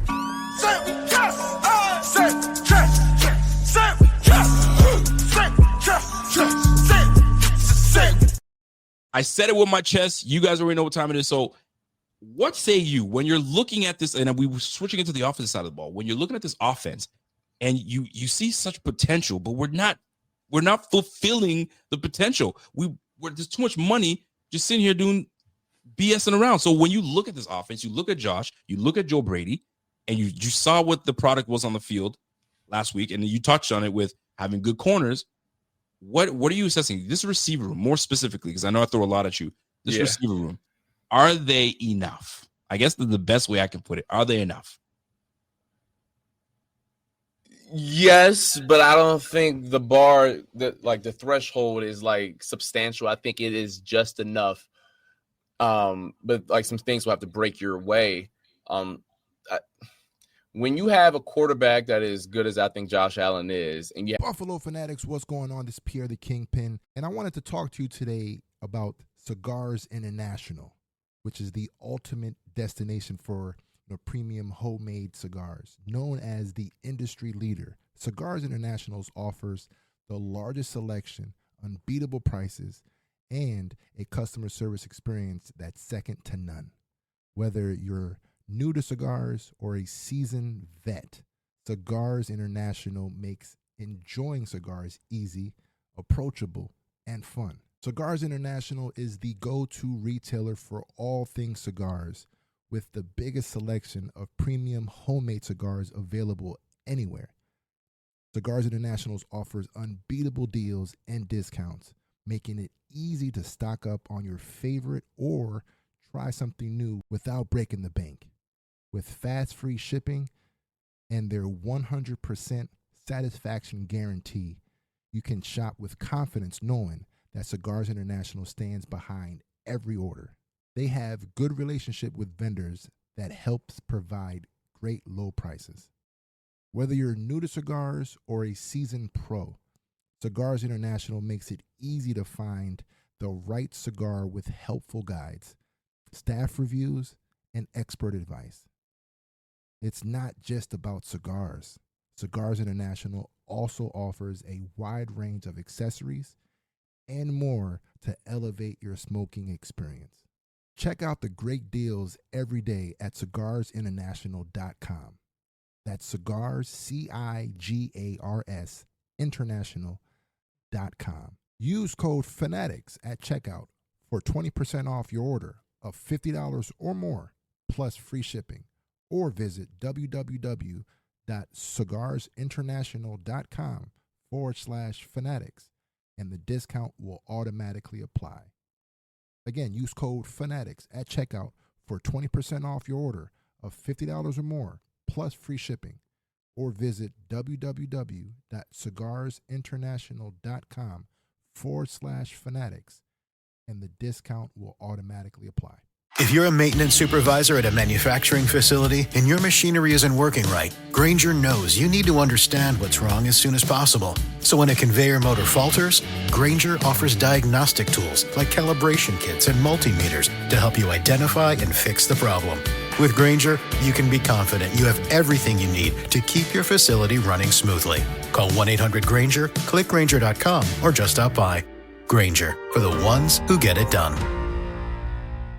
Have an offensive line that I think is that I know is elite. You can cut and James Cook, you can cut corners in other areas because you will always have a dominant running game and then a quarterback that can lift those around you. I think of that 2022 or 3 Chiefs Super Bowl where Juju Smith-Schuster led the way, and Sky Moore and Kadarius Toney. So it's not like and Mahomes had a good O-line that year. It wasn't like great. Now, they did have Travis Kelce, but that was more Mahomes and a good old line lifting that room. Brady did it for years, even without Gronk in the 2010s. We're like, hey, you give me Julian Edelman and a good old line, I can make things shake. So I do think there's something to be said about they have enough. But I do think it's missing juice. And when you are playing up against teams that have those guys that can lock you down on the outside, that does hurt you a little bit. The Joe Brady comment, I think, is fascinating, and it is multi-layered, but stay with me here. I think he's a good offensive coordinator. I really do. And I think that his run game schemes, his ability to go back to the well when things are working, and his designery in terms of play action shots and orbit motions, I think are good. And I think that he is definitively a top half of the NFL offensive coordinator. Having said that, I do think there is something to be said, and the whiteboard comment is funny, about this idea of, hey, like the ball goes to the open guy. I think that sounds good on a whiteboard, but when you get to gotta have it situations, and when you get to situations where the other team's defensive coordinator is good and the other team has good players as well, it's not as easy as, hey, Josh, hit your back foot. First guy's not open, second guy, I promise you the third guy will be. It works more often than not, and 90% of the time, because Josh Allen is their quarterback and he can be clean in the pocket because the guy's up front, so he can extend and make plays. But there is something to be said about, like, hey, can you just feature one guy to get that money? And I don't know if they have that guy on the roster at the moment, but they had that guy on the roster in 2023. And for those who have amnesia here for a second, the first half of 2023, Stephon Diggs looked great. And the offense wasn't great. And obviously, that's why Ken Dorsey, unfortunately, was let go. Joe Brady took over, but then Stephon Diggs' stats plummeted. And then the whole discourse, came to, is Stephon Diggs cooked? Did he just fall off overnight? I don't think Stephon Diggs is where he was in 2020, but that is still a good receiver. So I think there's some yin and yang to the Joe Brady is clearly a good offensive coordinator. Clearly, there is no ifs, ands, and buts about that. But I do think there is some validity to, hey, I know you want to do this equal opportunity thing and give everyone some nibbles at the pie, but there are certain matchups and certain weeks where you need to pepper the hell out of the assignment in front of you. And I know the Bills usually won't have that on the perimeter, but this week, I think Dalton Kincaid should have got a lot more targets than what he did. I think he ended up with 6. He should have ended up with 10 or 12. Like the Patriots definitively, for how good they were on the outside, I don't think their safeties and backers could hold his jock strap, to be quite frank with you. So once again, I'm not going to sit up here and just say that he's a bad OC. I think he's definitively good, closer to top 10 if he's not. But yes, you do have a right to feel away about, like, dang, like Kincaid's getting guarded by pick a safety, and I feel like he need to be getting the ball just peppered, you know? But I think what gets to me is it's not just Brady. And people refuse to utter the name Josh Allen and criticize it. They just won't do it. They just can't. Why not? He criticizes himself harder than we would ever criticize him. And in this game, it's not like I'm saying he was terrible. He's not. This guy is the best quarterback in the game. But there comes a time where Josh has to be, you're paid $300 million. You got to say, hey, Brady, this whiteboard business is great, but like F the whiteboard. Now I need to connect with one of you. Which one of you suckers is going to really step up and be my guy? Like who? One of you guys got to do it. There was no question. Him and Diggs, when Diggs got here, they were like this. They were just hanging out and doing stuff and doing all that stuff. I don't know, because my man got married now, so he's going to be a family man. So I don't know. But I need to lock in, Josh. I need to lock in and challenge one of your guys. It's not a Josh issue. It's a challenge one of your guys. Find out who is going to take that level above everyone else and now lock in. Because then it forces everybody else to raise their level of play. But if everybody's on the same level of field and if it's my turn, it's my turn. If it's your turn, it's your turn. Bro, no. This is the NFL. This is where elite guys have to step up. Because I'll tell you right now, we make it to the playoffs and we don't figure out who the alpha male is and the alpha receiver is in this situation. When you go up against the Colts with Indiana Jones, don't forget who's the defensive coordinator over there that Josh Allen does not do well against. That's Sweet Lou Amoralo or whatever his name was. I can't really pronounce his name. I don't know if you know it because Lou Anarumo. Bro, Josh Allen has not played well against that guy. That guy knows Josh Allen's number. Oh, by the way, Sweet Lou's in Indiana right now. The Indiana Colts are 4-1. Yeah. Quit BSing around and figure out where the alpha receiver is. Hey, Khalil, you just got a big-time contract. Can I see something from you? Step up. You're the slot guy, man. There's no reason you can't be an Amon-Ra St. Brown for the Bills. You may not be at the level of Amon-Ra St. Brown, but there's no reason you can't. You have all the intangibles to do it. You've got the speed. You've got the route running ability. You have the freaking contact bounce. Why are we not featuring you? If you saw Kincaid was eating the middle of that defense. Go to him. Keep going to him. Why would you stop? This is where McDermott said you got cute. Oh, let me do a freaking flea flicker. What? Man, run the damn football, man. Golly, that should drive me nuts. And I love this team, but you got to call it for what it is. You got to call it for what it is. Richie, yes, I'm on one tonight, man, because I'm watching these Bills, and I'm watching Stephon Diggs, and I'm like, bro, Stephon Diggs is 31. This is probably going to be his best performance of the year. And he's probably going to fall off the rest of the way. Yeah, I don't think he get 146 the rest of the year, respectfully. Bro, I don't think he ever had 146 with us. Like, this was ridiculous, man. Hit that buzzer. Yeah. I'm just saying, there comes a point where Josh has to challenge his boys. But it's not just like, you got the C on your chest. The C is not on your chest just to show, the lead that you're captain. No, you need to now pull the best out of these guys. Which one of you guys is going to come with me? Because I'll tell you right now, Josh Allen had to match the energy of Stephon Diggs, and those two just had it. So Who's going to match the freaking energy of Josh Allen? Josh Allen's the only alpha guy on the squad other than Deion Dawkins. He's the only alpha dude on the squad. So one of you guys step it up. Because if James Cook isn't able to, get going, this got to be somebody else, man. I'm just getting tired of it, man. So that's what's been frustrating for me. And I'm glad that you I wouldn't say you validated my thoughts. No, I think there's a lot of validity to what you said for sure. Yeah, because I'm looking at Joe Brady and I like Joe Brady. I like him. I like Joe Brady. But yo, quit the. I'm trying to. I try. But you know what though, and I don't want to throw him bail here, but I'll say this: once they remove Diggs from the equation, and I think the Diggs stuff there's going to be a book written on it on how that broke up happened, and for a bunch of different reasons. I don't think he was all pro Diggs anymore, yada, yada, yada. But once they pivoted and he was given the cast, I don't want to say, what was I say, cast of characters, whoa, disrespectful.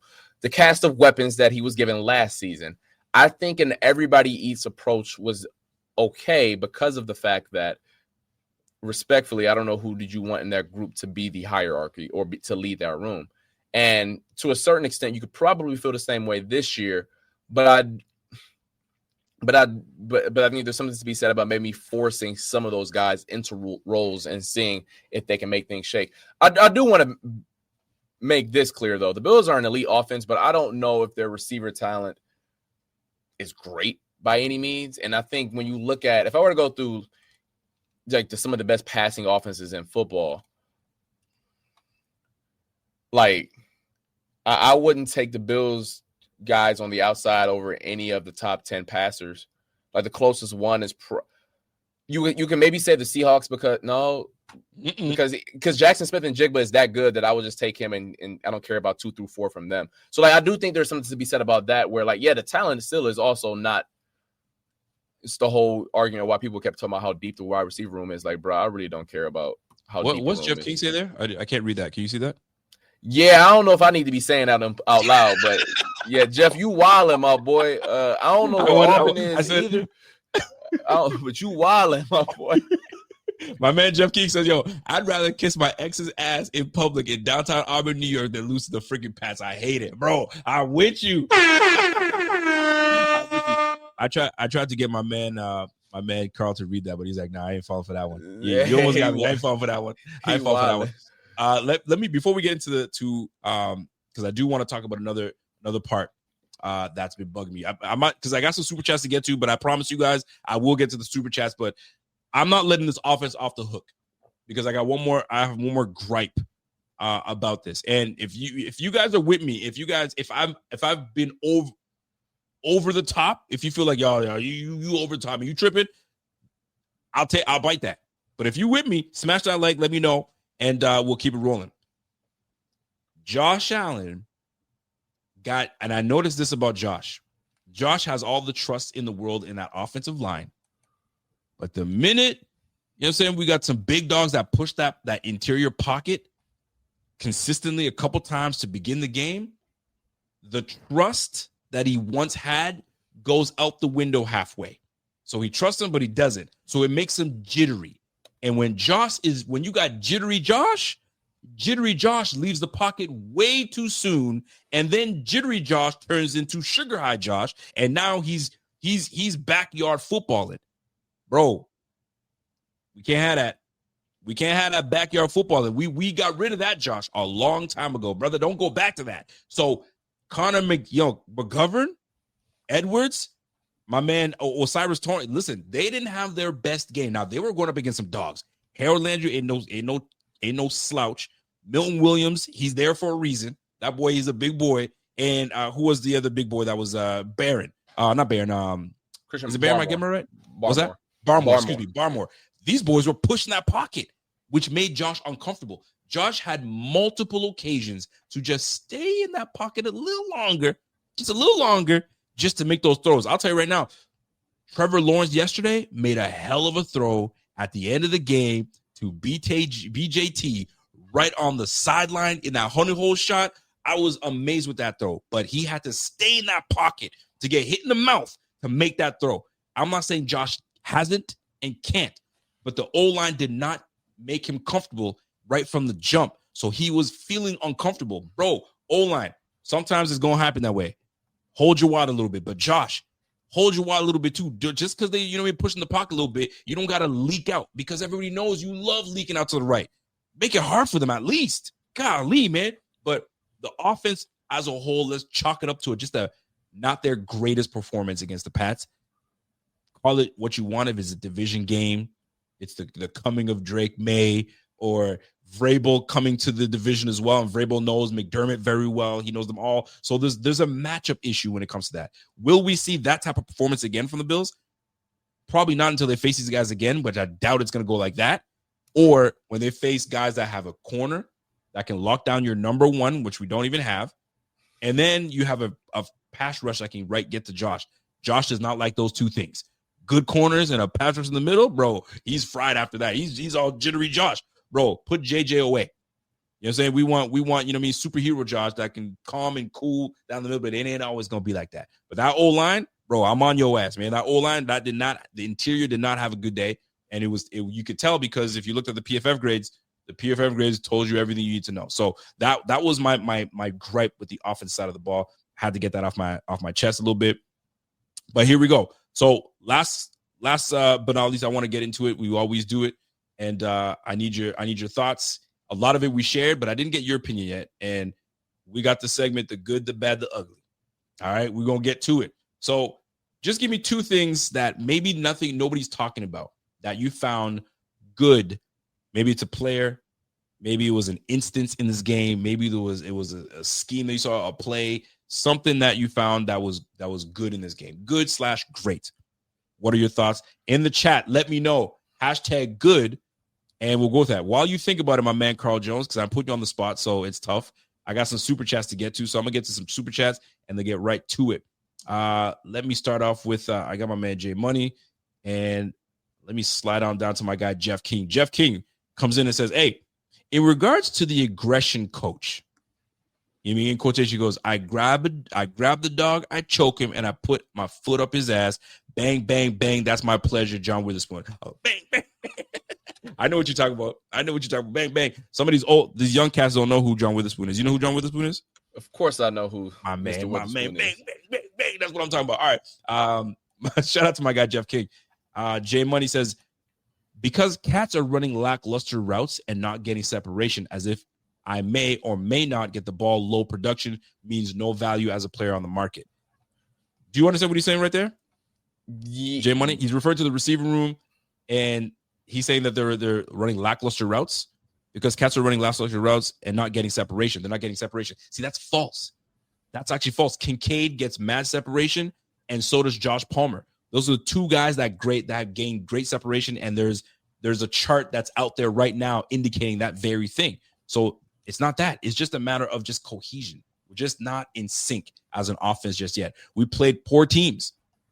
The Ravens, I mean, the first game, you can't call them poor because everybody was healthy is what it is, but maybe they were poor. The Ravens are on the brink of not making the playoffs. We played the Jets. The Jets are winless. We played the Miami Dolphins. The Miami Dolphins are a train wreck, right? Internally, they're a train wreck. They got good talent, but they're a train wreck. We played the freaking the Saints. They gave us a match. We still hung 31 points on them, but they still made it a game. And then lastly, we played these boys and a team that's above 500. And guess what happened? They beat us. So like, is it a matter of like lackluster route running or whatever it is? It's just we just got to be on the same page. We're just not on the same page, and we played a team that punched us in the mouth, and we didn't know how to recover quite well. And the crazy thing is, although they punched us in the mouth, we only lost by 3. Mm-hmm. So there's so much to be said about that. So Jay Money, I appreciate that comment. Jay Money comes back and says, yo, bro, Diggs rubbed his ish in the face mask and then punked Josh with a side-eye look. Not a good look at it at all, and it sucked. He explained the side-eye, and I saw the explanation that, to me, it made a lot of sense. It was wild that they used it. You know what I mean? Him looking at the guy like this in the corner, but it is what it is, man. That's my guy. That used to be my quarterback. I can't believe I'm in Houston. I should be in that uniform. Blame Joe. I bet you he blames Joe Brady for a lot of this. Oh, I'm sure he does. He's got to say, yo, it ain't you guys. It's that guy. The guy that with the chain, that guy that's in the booth that he wants nothing to do with. He wants everybody to eat. But guess what? I'm not an everybody eats type of guy. I need the fair share of my plate. And Josh Allen had no problems with it until they say, hey, Josh, you want to stop throwing picks? I'll help you get your MVP. I'll help you get your Pro Bowl. I'll get you your All-Pro. Follow my lead, and I promise you I'll get you. And it worked. The formula worked. And I guess my man said, yo, I see what's happening here. I want out. Respectfully. It wasn't respectful because it was a nasty one. But anyway. Yeah. It is what it is. All right, let me get you on the good, the bad, the ugly. Talk to me. Yeah, I got 2 for you. Give me 2. The first one, the pass rush plan in the first half, I thought was really good. So basically, the Bills did a phenomenal job of keeping Drake May contained in the pocket, because for how well I think Drake May played, he still was like jittery and like left the pocket like a lot. Like even when he had a clean pocket, he just elite. He's a second-year player. I don't even know how old he is, but he clearly can't rent a car at this point. He's not 25. I know that. So like he is going to not. He's not perfect. So I thought they did a good job of making sure that the pass rush integrity was great. When he did leave the pocket in the first half, I'm speaking of, they did a good job of green dogging and making sure that the linebacker get after him, and so he couldn't escape the pocket. So I thought that was great, and Josh McDaniels had an answer to that, so kudos to him. I think the other good, and I think this is a larger conversation that makes it – this is interesting, and I haven't had it on your platform, so I'm just going to say it now. It's Dalton Kincaid. Let's go. Yeah, Dalton Kincaid. I thought he had a fabulous game, 6 catches, I think 108 yards. Fabulous. The conundrum that is Dalton Kincaid is fascinating on so many fronts because the Bills had this idea of making him some quasi tight end slot receiver, 11.5 personnel. We want him to be Cole Beasley. The problem with that player playing tight end is that on a whiteboard, he's playing a slot receiver. And in doing so, you're essentially telling him, I want you to be a receiver. But Dalton Kincaid, for how good I think he is not a receiver. He's not. Like he's a good receiver for a tight end, and he can't block at the point of attack as a tight end can. Why am I mentioning this? He still plays less than Dawson Knox. He still plays around the same amount of snaps as Jackson Hawes because he can't block at the point of attack. Now, what Joe Brady has done this year is a fabulous job, is get him on the perimeter more often. So you see some of those blocks, and a lot of people are saying he's a good blocker this year. Yeah, because they aren't asking him to play tight end. Yeah, Drake's turning 23. That's crazy as hell. Like, I'm over here talking with a suit and tie, and he over here killing the Bills on national TV. But so that's where the Dawson Kincaid thing is. And I know I just said they need to feature him more often, but I wonder how you do that with a player who is limited. Like, you couldn't ask him to block like Sam Laporta. You couldn't ask him to block like Tucker Kraft or George Kittle or name any good tight end. So you either A, need another tight end out there with him, or B, when he is out there, you either always run away from him or you're always passing. So it is a interesting conundrum that is Dalton Kincaid. I don't know. I think Joe Brady has done a fabulous job of not asking him really to play tight end this year. He's just literally like, hey, bro, don't block none of them big people. You can't do that. Go block little dudes. And I think that's where it's been a good job of Joe Brady. I digress. I still think he had a good game, but I know people are asking why doesn't he play more? Because he don't really play tight end no more. Like y'all see him on the perimeter more than y'all see him block. You haven't seen him block a DN this year. You haven't. Not a whole lot. And if it is, it's because there's been audible and I got to bring everybody in, and that's when. Yeah, not a whole lot. But once again, but that's not Joe Brady's fault though. Joe Brady is catering to his personnel, and I don't want to. This is the good. I just wanted to add some context to the Dalton Kincaid discussion because I know a lot of people are like, "Why doesn't he play more often?" That's the whiteboard thing, and yada yada yada. I digress.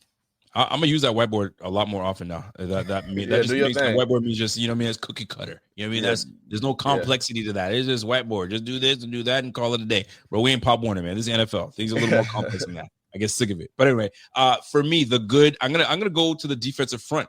For as much as the defensive front was getting poo-pooed on for the beginning of the year, obviously giving up 238 yards, and the linebacking crew, I'll give that to the front 7. We had 4 sacks. We had multiple pressures. Like we got after Drake May. We made the defense altogether as bad as people want to poo-poo on the defense. And this is me. I got to come back and say, hey, I was wrong. I was saying, where the heck is Greg Rousseau? Greg Rousseau was solid.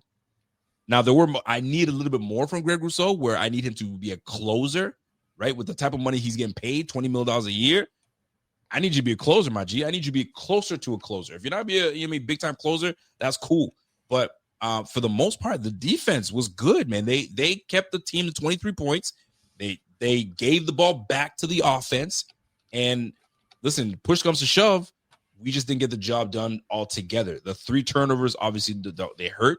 Obviously, you can see that. But for the most part, I think that defense front did a decent job, man. I like what I'm seeing from them. And kudos to the front.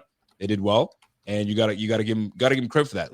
Next thing I'm gonna say is loved what I saw from Prater is doing it, man. 41 years of age. This boy is hitting key field goals. He's keeping us. I mean, if we get in range and he's there for it, other than that one miss that he had, he's been pretty damn bang on. So big shout out to Big Prater. He's giving all the time in the world to T-Bass to get healthy and do what he needs to do. But for the most part, I'm liking what I see from T-Bass. No question about it. My man Signified Nose comes in and says, yo, Rico, it's Greg Rousseau's fault he signed a contract he didn't deserve. Or is it me? Or is it the moron GM's fault for giving the guy whose career high is 8.5 sacks, has 25 million? Hey, he's never going to turn down 25 million, man. And he's not going to turn it down. And you know how it is, man. I'll always remember it. We had a lineman from the New England Patriots.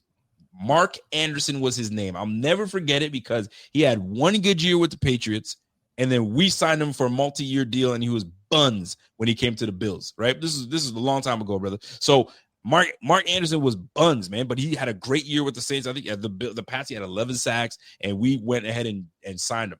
So was it Greg Rousseau and doing contract year? I got to make sure I do well and get paid, but like he played well. I don't want to take it away from him. He actually played well. I thought he was buns until I watched the game again. I was like, no. He was actually nice. He played well, man. So the defensive line, I like what they did. Matt Prater, I like what they did.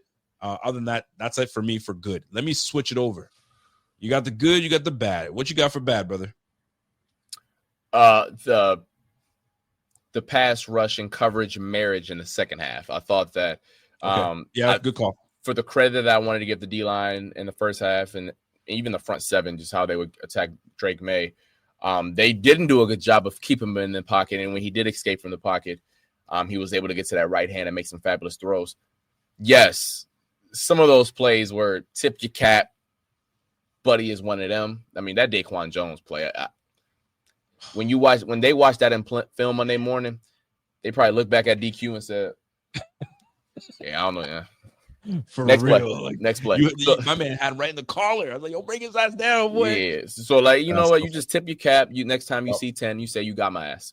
So I would say that's probably that probably is the full encompassing for me of the bad of just no, actually, I'll tell you another one is the turnovers. I mean, you just can't have it. And I know that the turnover luck goes ebbs and flows, and fumbles are his own weird entity. I know Bills fans don't want to hear it, but fumble luck is real. Like it's an egg-shaped ball. Like the ball is going to bounce however it may please. Yep. And the ball bounced the other ways this week. But yeah, I mean, you just can't turn the ball over and expect 3 times and expect to win the National Football League. I'm gonna go with with the bad. I'm gonna go with the turnovers as well. I mean, the turnovers. It wasn't just the turnovers. It was where the turnovers were and how they were committed. Right. You got a receiver that was benched for the first series. The first series he does come in, first reception, doesn't secure the football. Give me that. You know what I'm saying? Like you're going up against a team that is hungry. They're not trying to go below 500. They're there in your trap. They're about to whoop your tail. Secure the football. That's your my man's in the words of my man Marshawn Lynch. That's your chicken, man. Yeah. You know what I mean? Protect that chicken. That's your baby right there. You out here, you know what I'm saying, being what's his name from the program, the running back that could never have the Butterfingers. I forgot his name, man. You hold on to that thing, bro. Like you can't have that. So we turn the ball over, right? It's those 2 crucial turnovers and Josh's interception. Fam, there was nothing there. There's really nothing there. Like that was one of those things where just use your legs, take off, and hope for the best. And you tried to squeeze that one in. And I didn't like it. So those 2 turnovers for me were bad. I wouldn't call it ugly, but they were bad. I didn't like that. I think those 3 turnovers altogether, uncharacteristic. I mean, listen, we had 1 turnover the game before that, and then 3 this game. You can't have that. That's number 1. Number 2, the penalties. Yeah. Bro, 11 penalties for 90 yards. The game before that, 11 penalties for 50. Bro, that's 145 yards of penalty yards. 22 penalties in 2 games. Where's the discipline? The discipline isn't good. It's not there. We need to be better. We haven't been, and we need to clean that up. Can't turn the ball over. You can't have those penalties. Drive-killing penalties. That's buns. Can't do that. So that's my bad. And let's go back to, this might be tough for you, bro. I don't know if you have it. Ugly. No, I mean, for me, if you think the penalties were bad, I think they hideous. You can't have 11 accepted penalties. You can't. I like it.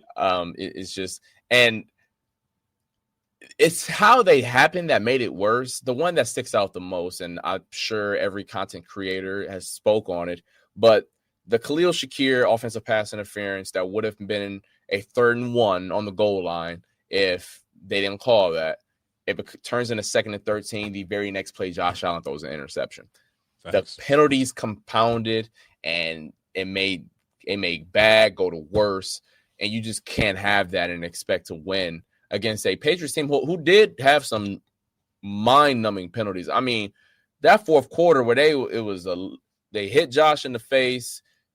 James Cook, I know they didn't blow the whistle, but like, bro, have some common sense. James Cook is on the ground. Like, bro, why are we hitting him? I know I was there. They didn't blow the whistle. Buddy, he's literally on the ground on a knee. Like, what you think? Like, what you want? Like, bro? Come on. I understand play through the whistle, but let's have some common sense. So the Patriots did some boneheaded things as well, but facts. I mean, listen, those boneheaded things gave us 30 yards, and they did. And you know what? That's what kind of kept us in the game. So that could have been one of those blowout games, but they kept it close by keeping us in the game. So I appreciate that. That is for sure. Anything else that stood out for you, Ugly? It was so hideous. It deserves its own ugly. There's nothing else to be ugly with it. No doubt. I'll say this: what Stephon Diggs did to our secondary was ugly. It was nasty. It was ugly. It was paper bag. You know what I'm saying? Cut the hole out. It was paper bag. It was awful to see. Not only because he's doing it, and that's the pettiness in me. It's the fact that he's doing it in a Patriots jersey. He's doing it at home in Buffalo, and he's doing it to our secondary that nobody else did anything. It was just him. And it's like he knew. Trey White? Boy, please. I know exactly how he plays. Oh, you mean Christian Benford? I know all about Christian Benford. Yo, let me do this. Oh, Taron Johnson, bro, I know them all. I practice against them all. So to me, it was just nasty to see him just work like that, and then just all those things that he was doing to us. I was like, bro, it was almost like bittersweet because I always wanted him to come back because I don't think he was ever washed. Just the same way I don't think Amari Cooper's washed. I think Amari was like, yo, I'm not playing with the Raiders. These guys are bums. I ain't doing it. Right? So he's like, I'm out. I thought I could when I saw what was happening. No, I ain't doing it. With Stephon Diggs, you know what I mean? With Stephon Diggs, I know he still got it. It was sucks that he tore his knee, you know what I'm saying, in Texas, and now he has to play for the Patriots. I hate that he's at the Patriots, but it seems like he's doing it. And when I saw that brother in the change room, just bow, bow, bow, bow, yo, he was feeling real good. And it just got me nasty with it because he's doing it in a Patriots jersey. Can't stand it. To me, that was what's ugly. He did us dirty. Now, this is one of my favorite segments. This is a segment that everybody loves. I know you remember it, and I'm gonna put it right up here for you. Hey, so because I need you to slide on over just a little bit, just so you can be in the screen, just a little bit. So, okay, yo, can you slide on over a little bit when your chair? Wait. Or move your camera. Yeah, because I need you because I'm gonna. There you go. Oh, hold on. I got you. Now you guys already know. I let him fix his camera. I feel bad because I made him fix his camera and move his camera. But you guys already know what time it is. This is while you fix your camera. I'll bring you back on when you're ready. This is the segment that I appreciate the most. It's the milk carton. I think you guys all know about the milk carton and what the milk carton means. And if you guys are new to this, I'll let you know what the milk carton is. The milk carton belongs to someone that they disappeared. They went missing. It may not be necessarily a player that's gone missing, but it could be something that went missing in the game altogether. So I'm going to give the floor to my guy, Mr. Carl Jones. Am I still frozen? Yeah, you're still frozen. Bro, what the? Yeah, that's my fault. I made you move the camera. You were perfect the whole time, and I made you move the camera. That's my fault, brother. My fault. I'll see when your camera comes back on, and I'll bring you back on. So he's gonna come back, and I'll bring him back on in just a moment. So here we are, the milk carton alert. I thought I had someone prepared to be on this milk carton from Sunday. I was like, no, this person is on my milk carton. I can't do it. When I watched the game again, I figured some things out. Now you're good. You're good now. All right, cool. I figured some things out, and I figured, you know what? I know who I was going to put. Now I had to switch it up. So before I go, I'm going to give the floor to my guy, Carl Jones. Carl, I know I'm putting you on the spot, It doesn't necessarily have to be a player, but if you do know a player that you want to put on that milk carton and say, hey, this person's been missing and we need him back, the floor is yours. I'm going to remove my. Yeah, I think it would probably be Keon Coleman. I think that he's a player that the Bills are counting on. You don't take a player like that in the second round and be like, oh, we just want him to be a guy. You want him to be the guy. And I think that's something that you saw in week one. You saw flashes of it. You saw the athleticism, the above the rim potential, and the over the middle of the field capabilities where you're like, yeah, the Bills could use that. But you want to see more consistency. And Sean McDermott alluded to that, probably both on and as well as off the field. So I don't mean it in like, oh my gosh, like this is a bad player by any means, but he is a player that if this Bills offense, which is still elite, let's not get anything twisted here, y'all. This is a top 2-3 offense at minimum. But if they want to reach his fullest potential, they are going to need him to not just fit in. He needs to stand out as well. I love it. You know what? That's a real good one. Keon Coleman, he definitely crossed there was a list of people that I had going for this, you know what I mean, milk carton segment. And I'm glad you took Keon, because I feel you're absolutely right. Like, you were the first pick that we made. We bypassed a guy that I think would have been great in this offense in Adonai Mitchell. I thought he would have been good in this offense. We bypassed Xavier Worthy. That's doing worthy things in Kansas City. And we said, no, that's Keon Coleman. And I got to say this thing, though. Let's not forget. They asked Josh, who do you want, Josh? Josh is the one that said, that guy. Keon Coleman's the guy I want. Well, you wanted him. Make it work. Figure it out between the two of you guys. And if he's not showing maturity, pull him by the collar, be Gannon, and punch him in the chest or do something. Get him on your page. If you have to yell at him and do what you need to do, so be it. Some dudes respect it. Maybe he needs someone to check him like that. That's on Josh. Josh has got to figure that part out. I'm so glad you put Keon Coleman there. All right. For me, I could have went so many different directions here, but I'm going to give this a collective. I was going to give it to the secondary group, but I'm not. I'm gonna put it on Christian Benford. I need the guy that they paid all that money to. Was it $76 million? I need that guy to show me why they paid him $76 million. Because as of right now, I've not seen it. I got turned off completely this year. And he's one of my favorite players on this team. I got turned off completely when he got beat with that one-head catch from D-Hop on the back end of the end zone. And when they were, hey, man, about that D-Hop play, this and that, bet you won't do it again. I bet you can't do that. I said, what? I've never heard a DB say something like that. I bet you can't do it again. It's like playing Madden. When somebody runs a play, yo, run that play again. I bet you can't do it again. You flip the play and do it on the other side, and it still works. Bro, you can't do that. What you do is you got to answer back with the next game. And there wasn't so much about answering back on the next game. And I get it. There were some great plays that he made, game-saving tackles or series-saving tackles, all those good things. But I need you to be the man. They paid you like that. I need you to be the man. And I haven't seen it yet. So my man, Christian Benford, I got love for Christian Benford. But, yo, I need the guy that we paid. I need the guy that was, you know what I'm saying, on the brink of being a Pro Bowler last year. I don't see Pro Bowl Benford at all. Where he at? That's the guy I'm waiting for. So, Mr. Benford, I'm waiting on you, man. We waiting on you. Trey White, poor Trey White with his bad knees and his Achilles is screaming. He needs you. Cole Bishop, the young safety, he waiting for you because you do your thing. He can do his thing. They're waiting on you. You got to be the tone setter in that secondary. And right now, I don't know who to look for. Is it 47? Is he going to step up there? Or is it 27? Out. Am I waiting for number 31 that's green and wet behind the ears? Harrison's not ready for that yet. He's still recovering. Yo, I need my man to step up, man. And some folks might say, yo, you tripping? No, I'm not tripping because we're about to go and play some decent receivers down the stretch. The teams may not be great, but we're going to play some good receivers, and they got some good old lines. Atlanta, you got Bijan Robinson you got to deal with, and you got Drake London you got to deal with. And then you got Kyle Pitts. And with this influx of guys moving in and out of the linebacker position, I don't know what's going to take place.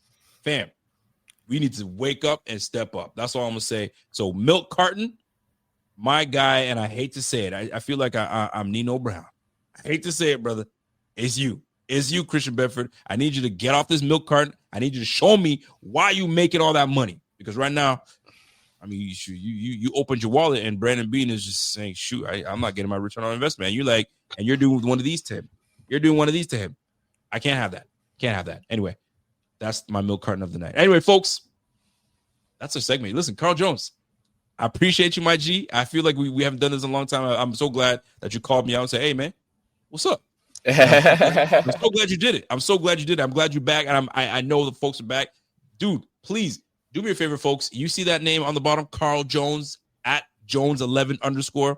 Go ahead and follow my man's. He's at just shy of 5,000. Get this brother up to 5,000. Get him to 5,000 followers. I don't know why he's at. You should be at 15, 20 by now, bro. So we need to get my brother up to 5K. Go ahead and follow him on X and do what it do. By the way, anything that we should know that be coming up for my man Jones? What's happening? What's on the pipeline? What's going on? Talk to us. Yeah, for sure. So I got a podcast called The Mafia Huddle. Got some good stuff going on. When did this start? It started week 1. You ain't see. I ain't seen since then. You know, I love it. Yeah. I love it. All right. Is it solo?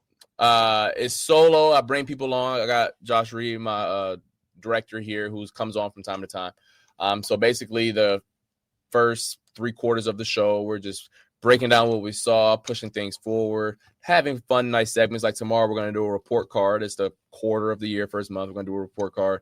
And then the back half is for all you degenerates out there who like to gamble a little bit. So that's in the show as well. So that'll be that portion of it. It comes out every Thursday night. You can find that on all your streaming platforms. That is, what is that? Apple, Spotify, yada, yada, yada. Absolutely. Also, if you have a Samsung TV or any type of TV where you can download apps, you can get it right there on the WIVB Plus app.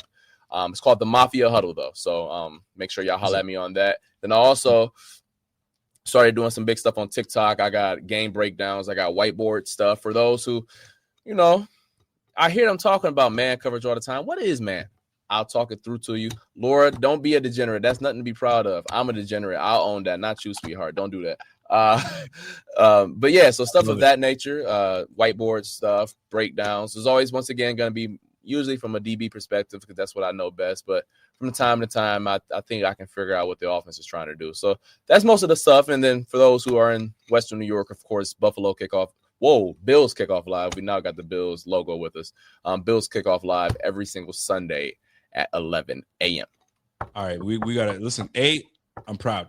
I'm a proud brother. I'm watching this. I love it. This makes me happy. And shame on me for not getting on that. So Mafia Huddle. Mafia Huddle is a podcast. And how often you doing your podcast? How often you guys do every single Thursday night? It airs at 8:30 Thursday nights, but it's on demand. So like, don't worry. Like if you can't watch it live, if you're watching it on the app, because it's a video thing, but you can find it on Apple, Spotify. Mafia Huddle. And you stream it on YouTube as well? All that good stuff? So it can't be YouTube for reasons that I wish is stupid. I know. All good. Mafia Huddle. We're gonna look for it. So Mafia Huddle, you got a lot, and you on TikTok. Yo, how do you feel like that you loving that TikTok? Is it? Yeah, because it's quick. It's quick, and I think for someone that's young, I know what the kids doing these days. I can relate to the youngins, and also, you know, not be too weird that like people double my age don't think I'm a weirdo. Bro, I've been told I went to go visit when I went to I'm disappointed in myself. I was in Buffalo and I didn't even reach out to you. Golly, I got when I got back on my plane, I was like, what? I didn't reach out to Carl Jones. Yeah, I live in Buffalo now. I'm not in Rochester no more. I'm in Buffalo. Yeah. Yeah, but the thing is, I was at the game. You were probably at the game. So on that Thursday Miami game, I was sick to my stomach. Anyway, and I had all people, what are you not doing TikTok for? Get on TikTok. I feel like TikTok is for these young kids, like my kids are doing that stuff. And like, nah, if you got to get over that because you could just in and out, do quick things. And these things, they do numbers. I was like, shoot, you might see your boy on TikTok soon. I don't know. We'll see how that plays out, man. But listen, for sure. You are my guy. I appreciate you. And listen, we can't let this thing happen for so often that I'm sitting here slacking. That's me slacking. I can't slack at that. So ladies and gentlemen, my man, Carl Jones came through, gave us some great insight. Appreciate you, my G. And listen, Mafia Huddle. Go ahead and download that podcast whenever it comes out. Go ahead and show some love and show my guy some love on TikTok and show my guy some love over here on the X profile and website. What you got? Last thing for all my Syracuse fans, we're gonna get things back on track. We're struggling. We're gonna get things back on track. But of course, y'all know I'm from the great state of Ohio. So OHIO. Love y'all. See y'all next week. Hold on. Ohio. I want to get his thoughts on Egbuka, because Egbuka, that boy is nice. By the way, Richie Fresh says, yo, wouldn't solve everything, but put Gabe Davis in? I'm not ready for that just yet. I'm not ready for Gabe Davis. I'm not ready for that. And if we do put Gabe Davis in, something catastrophic has gone down. That means we have not.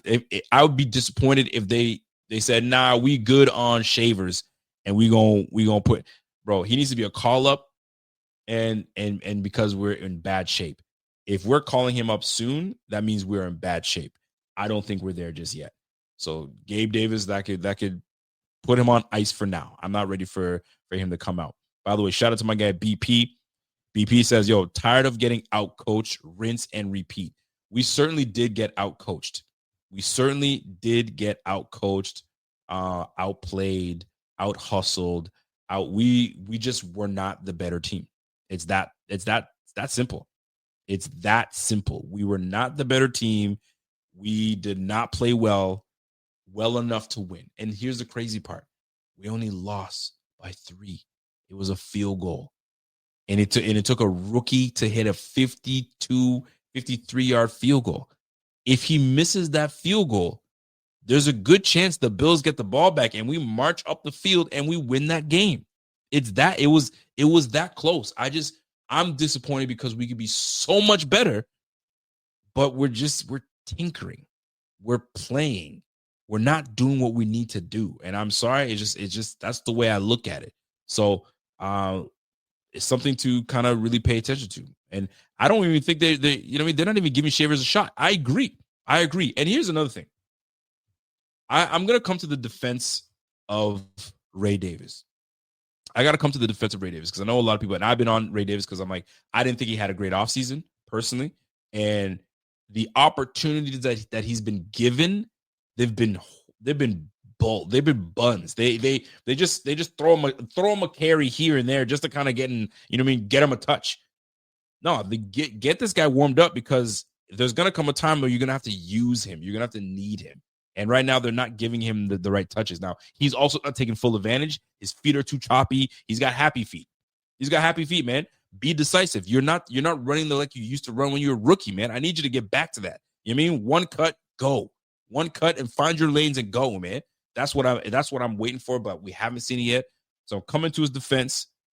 I'm coming to his defense. My man Matt was like, "You would come to his defense. You would. Well, I got to, man, because I've been tracking what they're giving him, and they're just giving him like a it's like, I don't know how to explain it, but it's like a throwaway kind of toss to him. You know what I'm saying? It's, I don't know, it's like 2nd and 7, and on a second down with 9 minutes left to go. I don't know. I'm just making something up. Just give him a ball here and let go. Nah, man. It's just he has been a letdown, and I need him to kind of get it back together, man. Get it back together, because there's gonna be a time that James might get nicked up, and what you've shown us so far hasn't been good enough. But you haven't been given the best situation either. And that's where Brady comes in. So here's my final thoughts on the show before I end it. And I hope you guys enjoyed it. I did not intend to go an hour and 55 minutes. Golly, I certainly did not. But here I am. All right. At the end of the day, the defense is going to do what the defense does, right? They're going to not be as good as we need it to be. Therefore, that means the offense has to be on more times than not. But more specifically, this is a call to Joe Brady, a call to Josh Allen, and a call to the receiver room. The O-line consistently does their job, consistently. On the rare occasion, you know what I'm saying, they might have a shaky outing, shaky series, but for the most part, they keep Josh Allen upright. James Cook, they just had a great game scheme for James Cook, but he will do better, and I know he will. That's 100% fact. What I don't know about is what this receiving room is doing. This receiving room just hasn't reached their potential. And it's And it's going to come a time where Josh Allen's elite ability sometimes might get cloudy a little bit. And if that O-line's a little shaky one day and you guys aren't doing what you need to do, I need it. And what I'm getting to is this. You can't keep doing the whiteboard, get to your route, I'm running a 15-yard post, and not you're just going to run it. You've got to learn to beat your guy. Where's the individual? The individual has to do sometimes a little bit more. If you have to sell that route a little more, sell that route a little more to give Josh the time to get you that ball. But one of you guys in that receiver room has to be the guy that says, let me be your alpha receiver. None of them have done it. I'm waiting for Khalil Shakir to do it, but I don't think he's going to do it. I think he's content with the $35 million that he got or whatever the heck that he got paid, and he's content to just do what he's doing. What is it, $50 million? What did he get paid? I think he's just content that got paid and just continue to get 6 receptions. It's not acceptable for 5 reception games, 4 reception games for 40 yards. Not acceptable. It's absolutely not acceptable. Keon Coleman, figure the freaking back shoulder throw and catch between you guys. You're 6'4". Hey, used to play basketball at Michigan State. I don't care. Translate that to the football field and do it. And I love seeing that one time you guys did it. But that's where you and Josh got to be on the same page. Josh keeps giving him these balls that are like here. Get it up to him here. Let him go up and get it. Go up and get it. So that tandem has to work out. So I'm looking at this where I'm like, bro, this offense, I know we've been putting 30 points up on the board and it's la-di-da and it's great. But then there's going to be games where we only put 20. Right? So now it's going to come down to a series or 2. So if we're not turning the ball over, we're usually in great position. But sometimes the ball is going to be turned over. But why is it turned over? Josh is trying to force it into double coverage. That means you got to be better on beating your guy. Josh has got to be better on making a better read. But he's trying to find someone that's going to step up and be the guy. So who is it?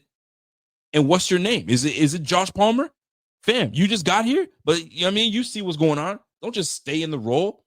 You can't tell me you don't know the offense by now. You had all offseason. Come on, fam. Like, let's get to it. This offense has the potential to be really damn good if these guys would step their game up individually. Josh, figure it out. Brady, scheme. You're a feature guy. Feature someone. If Kincaid is killing it, don't pull away from Kincaid. Keep going to Kincaid. Keep going. If he has 12 receptions because these boys are not competent enough to stop it, keep going. No, I'm not going to do that. I'm going to go somewhere else. Why? That's what I'm talking about. And if Kincaid happens to be the guy that we feature, so be it. At least one of these guys are stepping up and saying, I'm the guy. But right now, I just got a whole bunch of beta dudes up in there, man. I hate to say it. That's what it looks like. So which one? Where's the alpha going? Is the alpha going to be there somewhere? One of y'all going to step up? I'm waiting for it. So Atlanta, you guys have an opportunity. Atlanta is a game where we need to set the tone, and we're about to see what kind of character this team has. For real. We started the game all cute. Season 4, we were 4-0. We feeling nice. We're about to go 5-0, and then boom, we got punched in the mouth. All right, bet. We got punched in the mouth by a guy in the division. So what you going to do against Atlanta? Because Atlanta's watching everything that's taking place, and their defense is not that bad. That's all I'm going to say. Anyway. These beta fools, man. I'll tell you. All right, let me get right to it, folks. You guys already know what time it is. It's that time of the night where we talk about the sleeper picks. You know what I'm saying? So if you guys are sleeping under a rock and you guys have not seen me mention sleeper, where are you guys at? So I got something to say. I got some news for you guys. Guess what? Look at this. Sleeper right now, if you sign up and you go into your sleeper, you get a free entry and a $20 entry.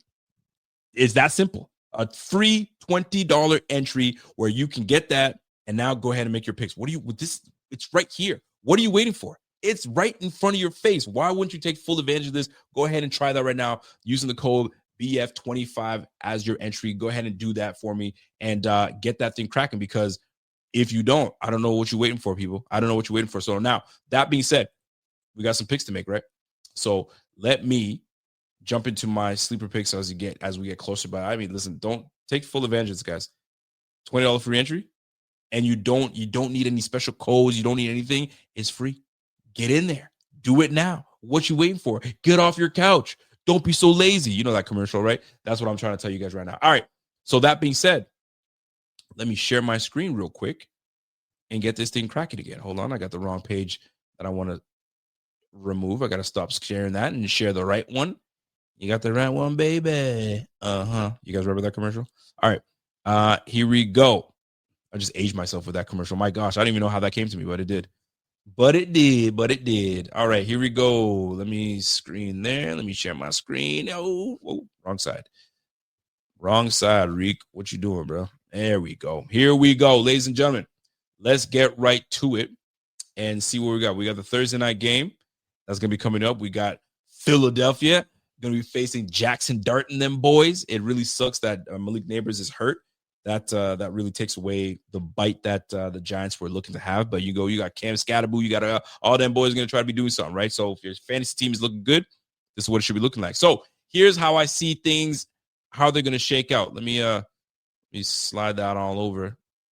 If you guys can see my page real quick. Yeah, can you guys see that? Wonderful. All right, here we go. So here's what I got for y'all.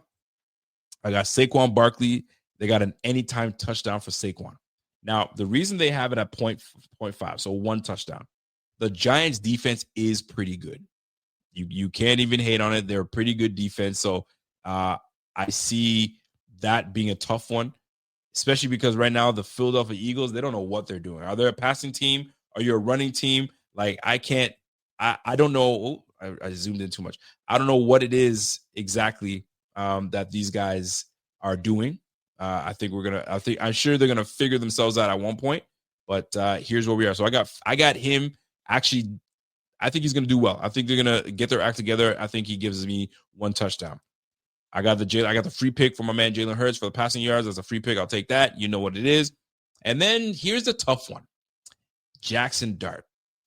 The reason I'm saying he's gonna have a rough day because that Philadelphia Eagle is pissed off. That Philly defense is pissed. So I see Jackson Dart having a big time struggle. I think there's going to be just him not seeing what he needs to see, and I think he has less than 175. I think he's gonna have a rough day. It's gonna be his welcome to the league rookie moment. So here we recap it. Anytime touchdown by Saquon. I got my man Jalen with a free pick. You know, I'm always going to take that free. I love me free. Free does everything for me. So Jalen Hurts with the free yards. And then last but not least, Jackson Dart, less than 175. All right. So I got those 3 picks. So I'll take your pick, man. Put a little $10 on that thing. Call it a day. If you feel froggy, go ahead and put a little more on that. So we'll go from there. So that being said, those are my picks for this Thursday night game. So if you guys haven't made your picks, go ahead and make your picks. It's really simple, folks.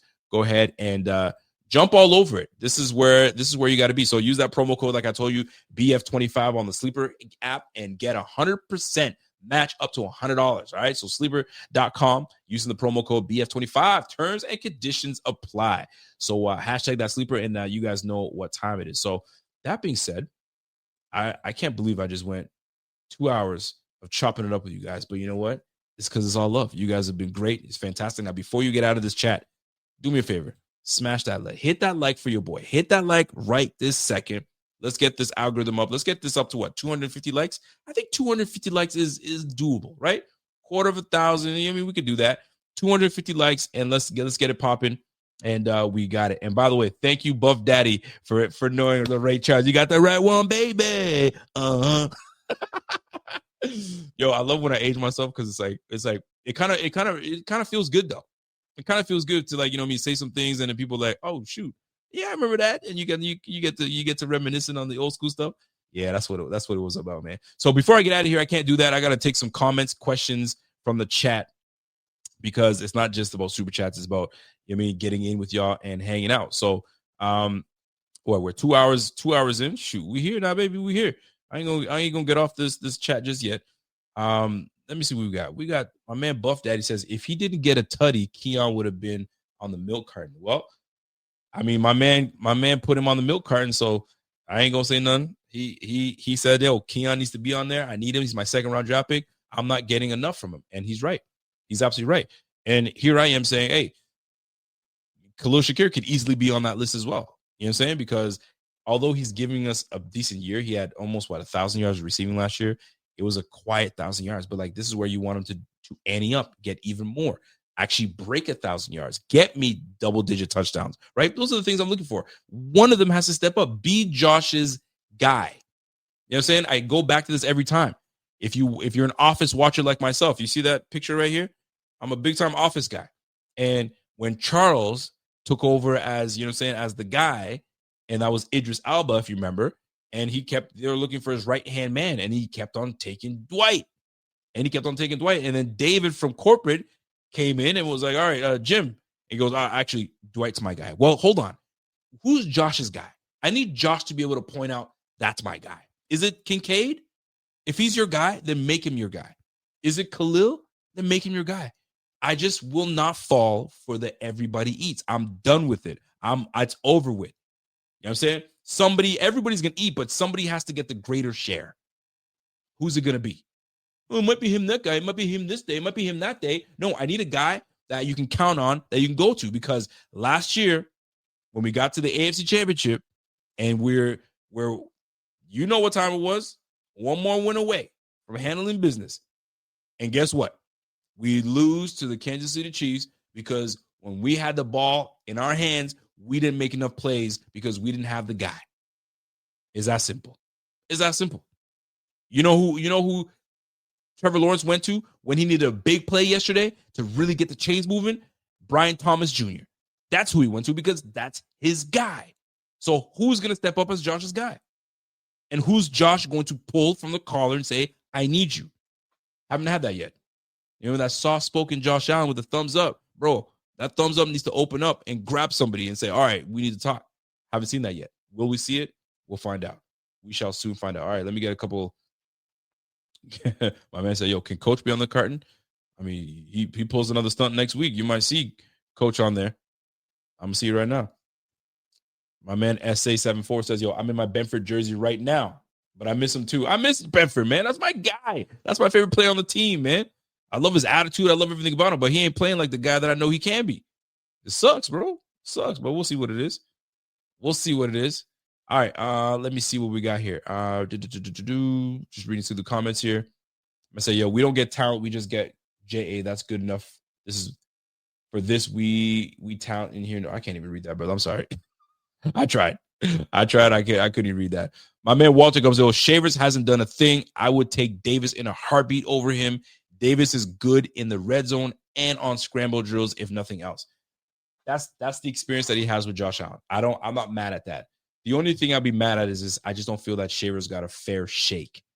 And I get it, you're receiver 5, so what you gonna do? But he's had one catch. I think it was a really nice catch that got a first down.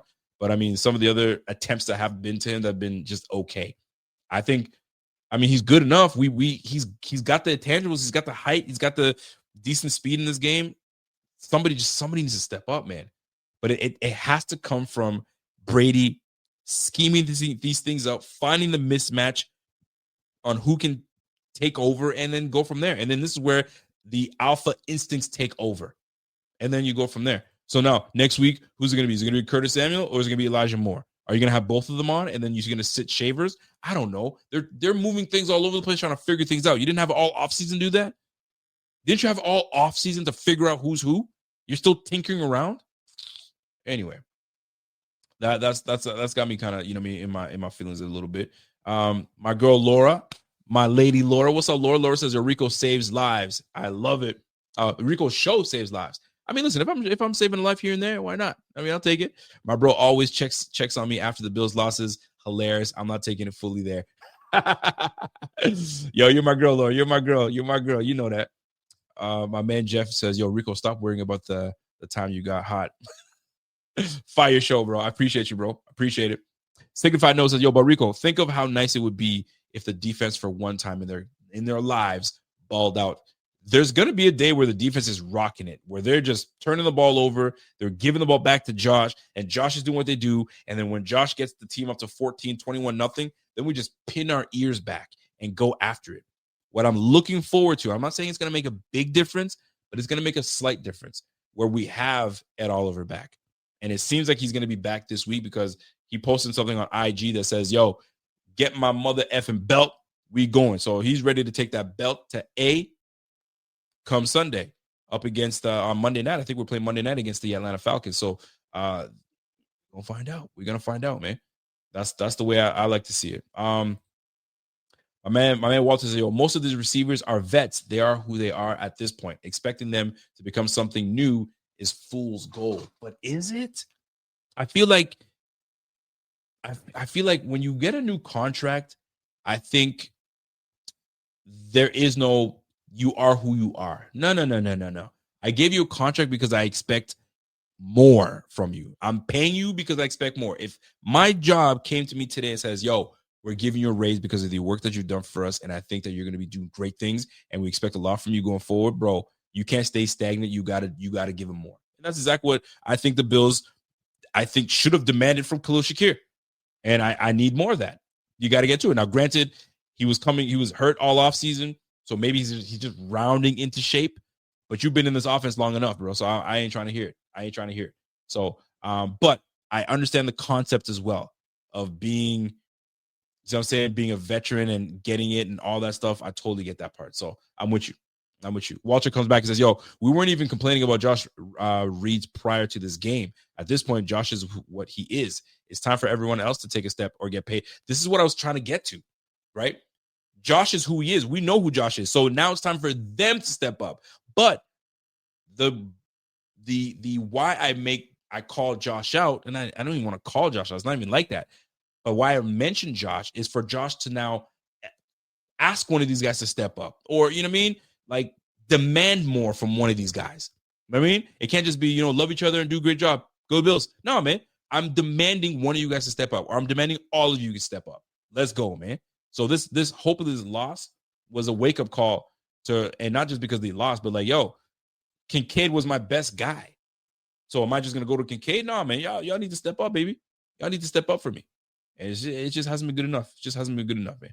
All right, let me just read a couple more, and I'm going to get out of here. My man, Anthony Fernandez. What up, Anthony? He goes, yo, Rico, are we bored or didn't have respect for the Pats, underestimated them, especially on the second year? And with Viable and Vrabel this year, it's crazy work. We beat ourselves. We certainly beat ourselves because we lost by 3 and we turned the ball over 3 times. Josh throwing interception in the red zone. Keon Coleman fumbling it in our green zone or our own red zone. Bro, you can't have those. The 2 crucial bad turnovers in bad areas of the field. Our average start with the our average field of play to start was on the 20-yard line, 23-yard line. The average field to start for the Pats was 34. They were starting on the 34-yard line every time. So they were getting great. They were getting absolutely fantastic field position. Here's the thing. We had an opportunity, folks. We had an opportunity. These boys kicked the ball out of, was it the Chiefs? Was I watching the wrong game? No, that was the Chiefs game. How does Butker kick the ball out of bounds? Oh my gosh, that's crazy. That's crazy. All right. Let me get some out. I said, yo, Puerto Rico can't predict which of my comments are insane. Yo, Lord, you fool. You fool. All right, folks, this is it. That's my time. You guys are great. You guys are fantastic. There were 1,400 of y'all watching tonight. We got over 1,200 people on X. We got another just shy of 150 people on YouTube. Much love. Appreciate y'all. Before you get out of here, smash that like. You guys know what time it is. So that being said, folks, I appreciate you guys. And you guys have a fantastic evening. We will be back again tomorrow to talk injuries. And my guy, Alex the Thigh Doc, he's going to be coming out and he's going to be hanging out with us. And we're going to figure it all out tomorrow to figure out what exactly we need. Who needs to step up? Where's Ed Oliver? Will we see Ed Oliver? Will this happen? We're about to find out what takes place.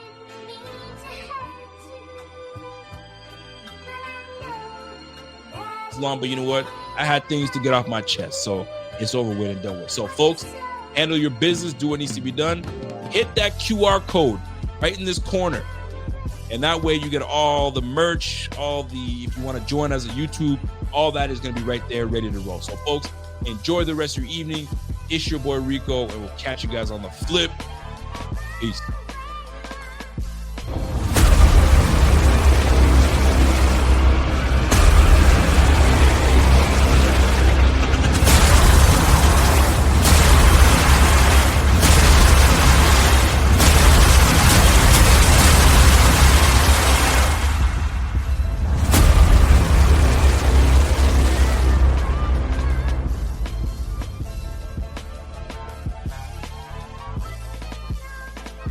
If you're a podcast host, listen up, this one's for you. My name is Allie Jackson. I'm the host of Finding Mr. Height, a dating and relationship podcast that I've been doing for 4 years now, sharing my positive and practical approach to dating that's built on my own life experience. And I wanted to share another experience that I've had, my secret behind monetizing my show. It's called Red Circle, and I was just telling my colleague about how much I love their platform. With Red Circle, not only am I getting a seamless hosting experience, but I also love the support I receive in ad sales. It's not just typical ad sales either. It's targeted opportunities based on my show and my life. And the platform is super simple. You just set your preferences and Red Circle matches you with sponsors that align with your show. You can vet every opportunity and their platform gives you great analytics. More recently too, my Red Circle team has brought me opportunities outside of my podcast on social media to really augment the podcast partnerships, bring them full circle. I just can't recommend them enough. If you want to give it a try, go to redcircle.com to get your free trial. That's redcircle.com for a free trial.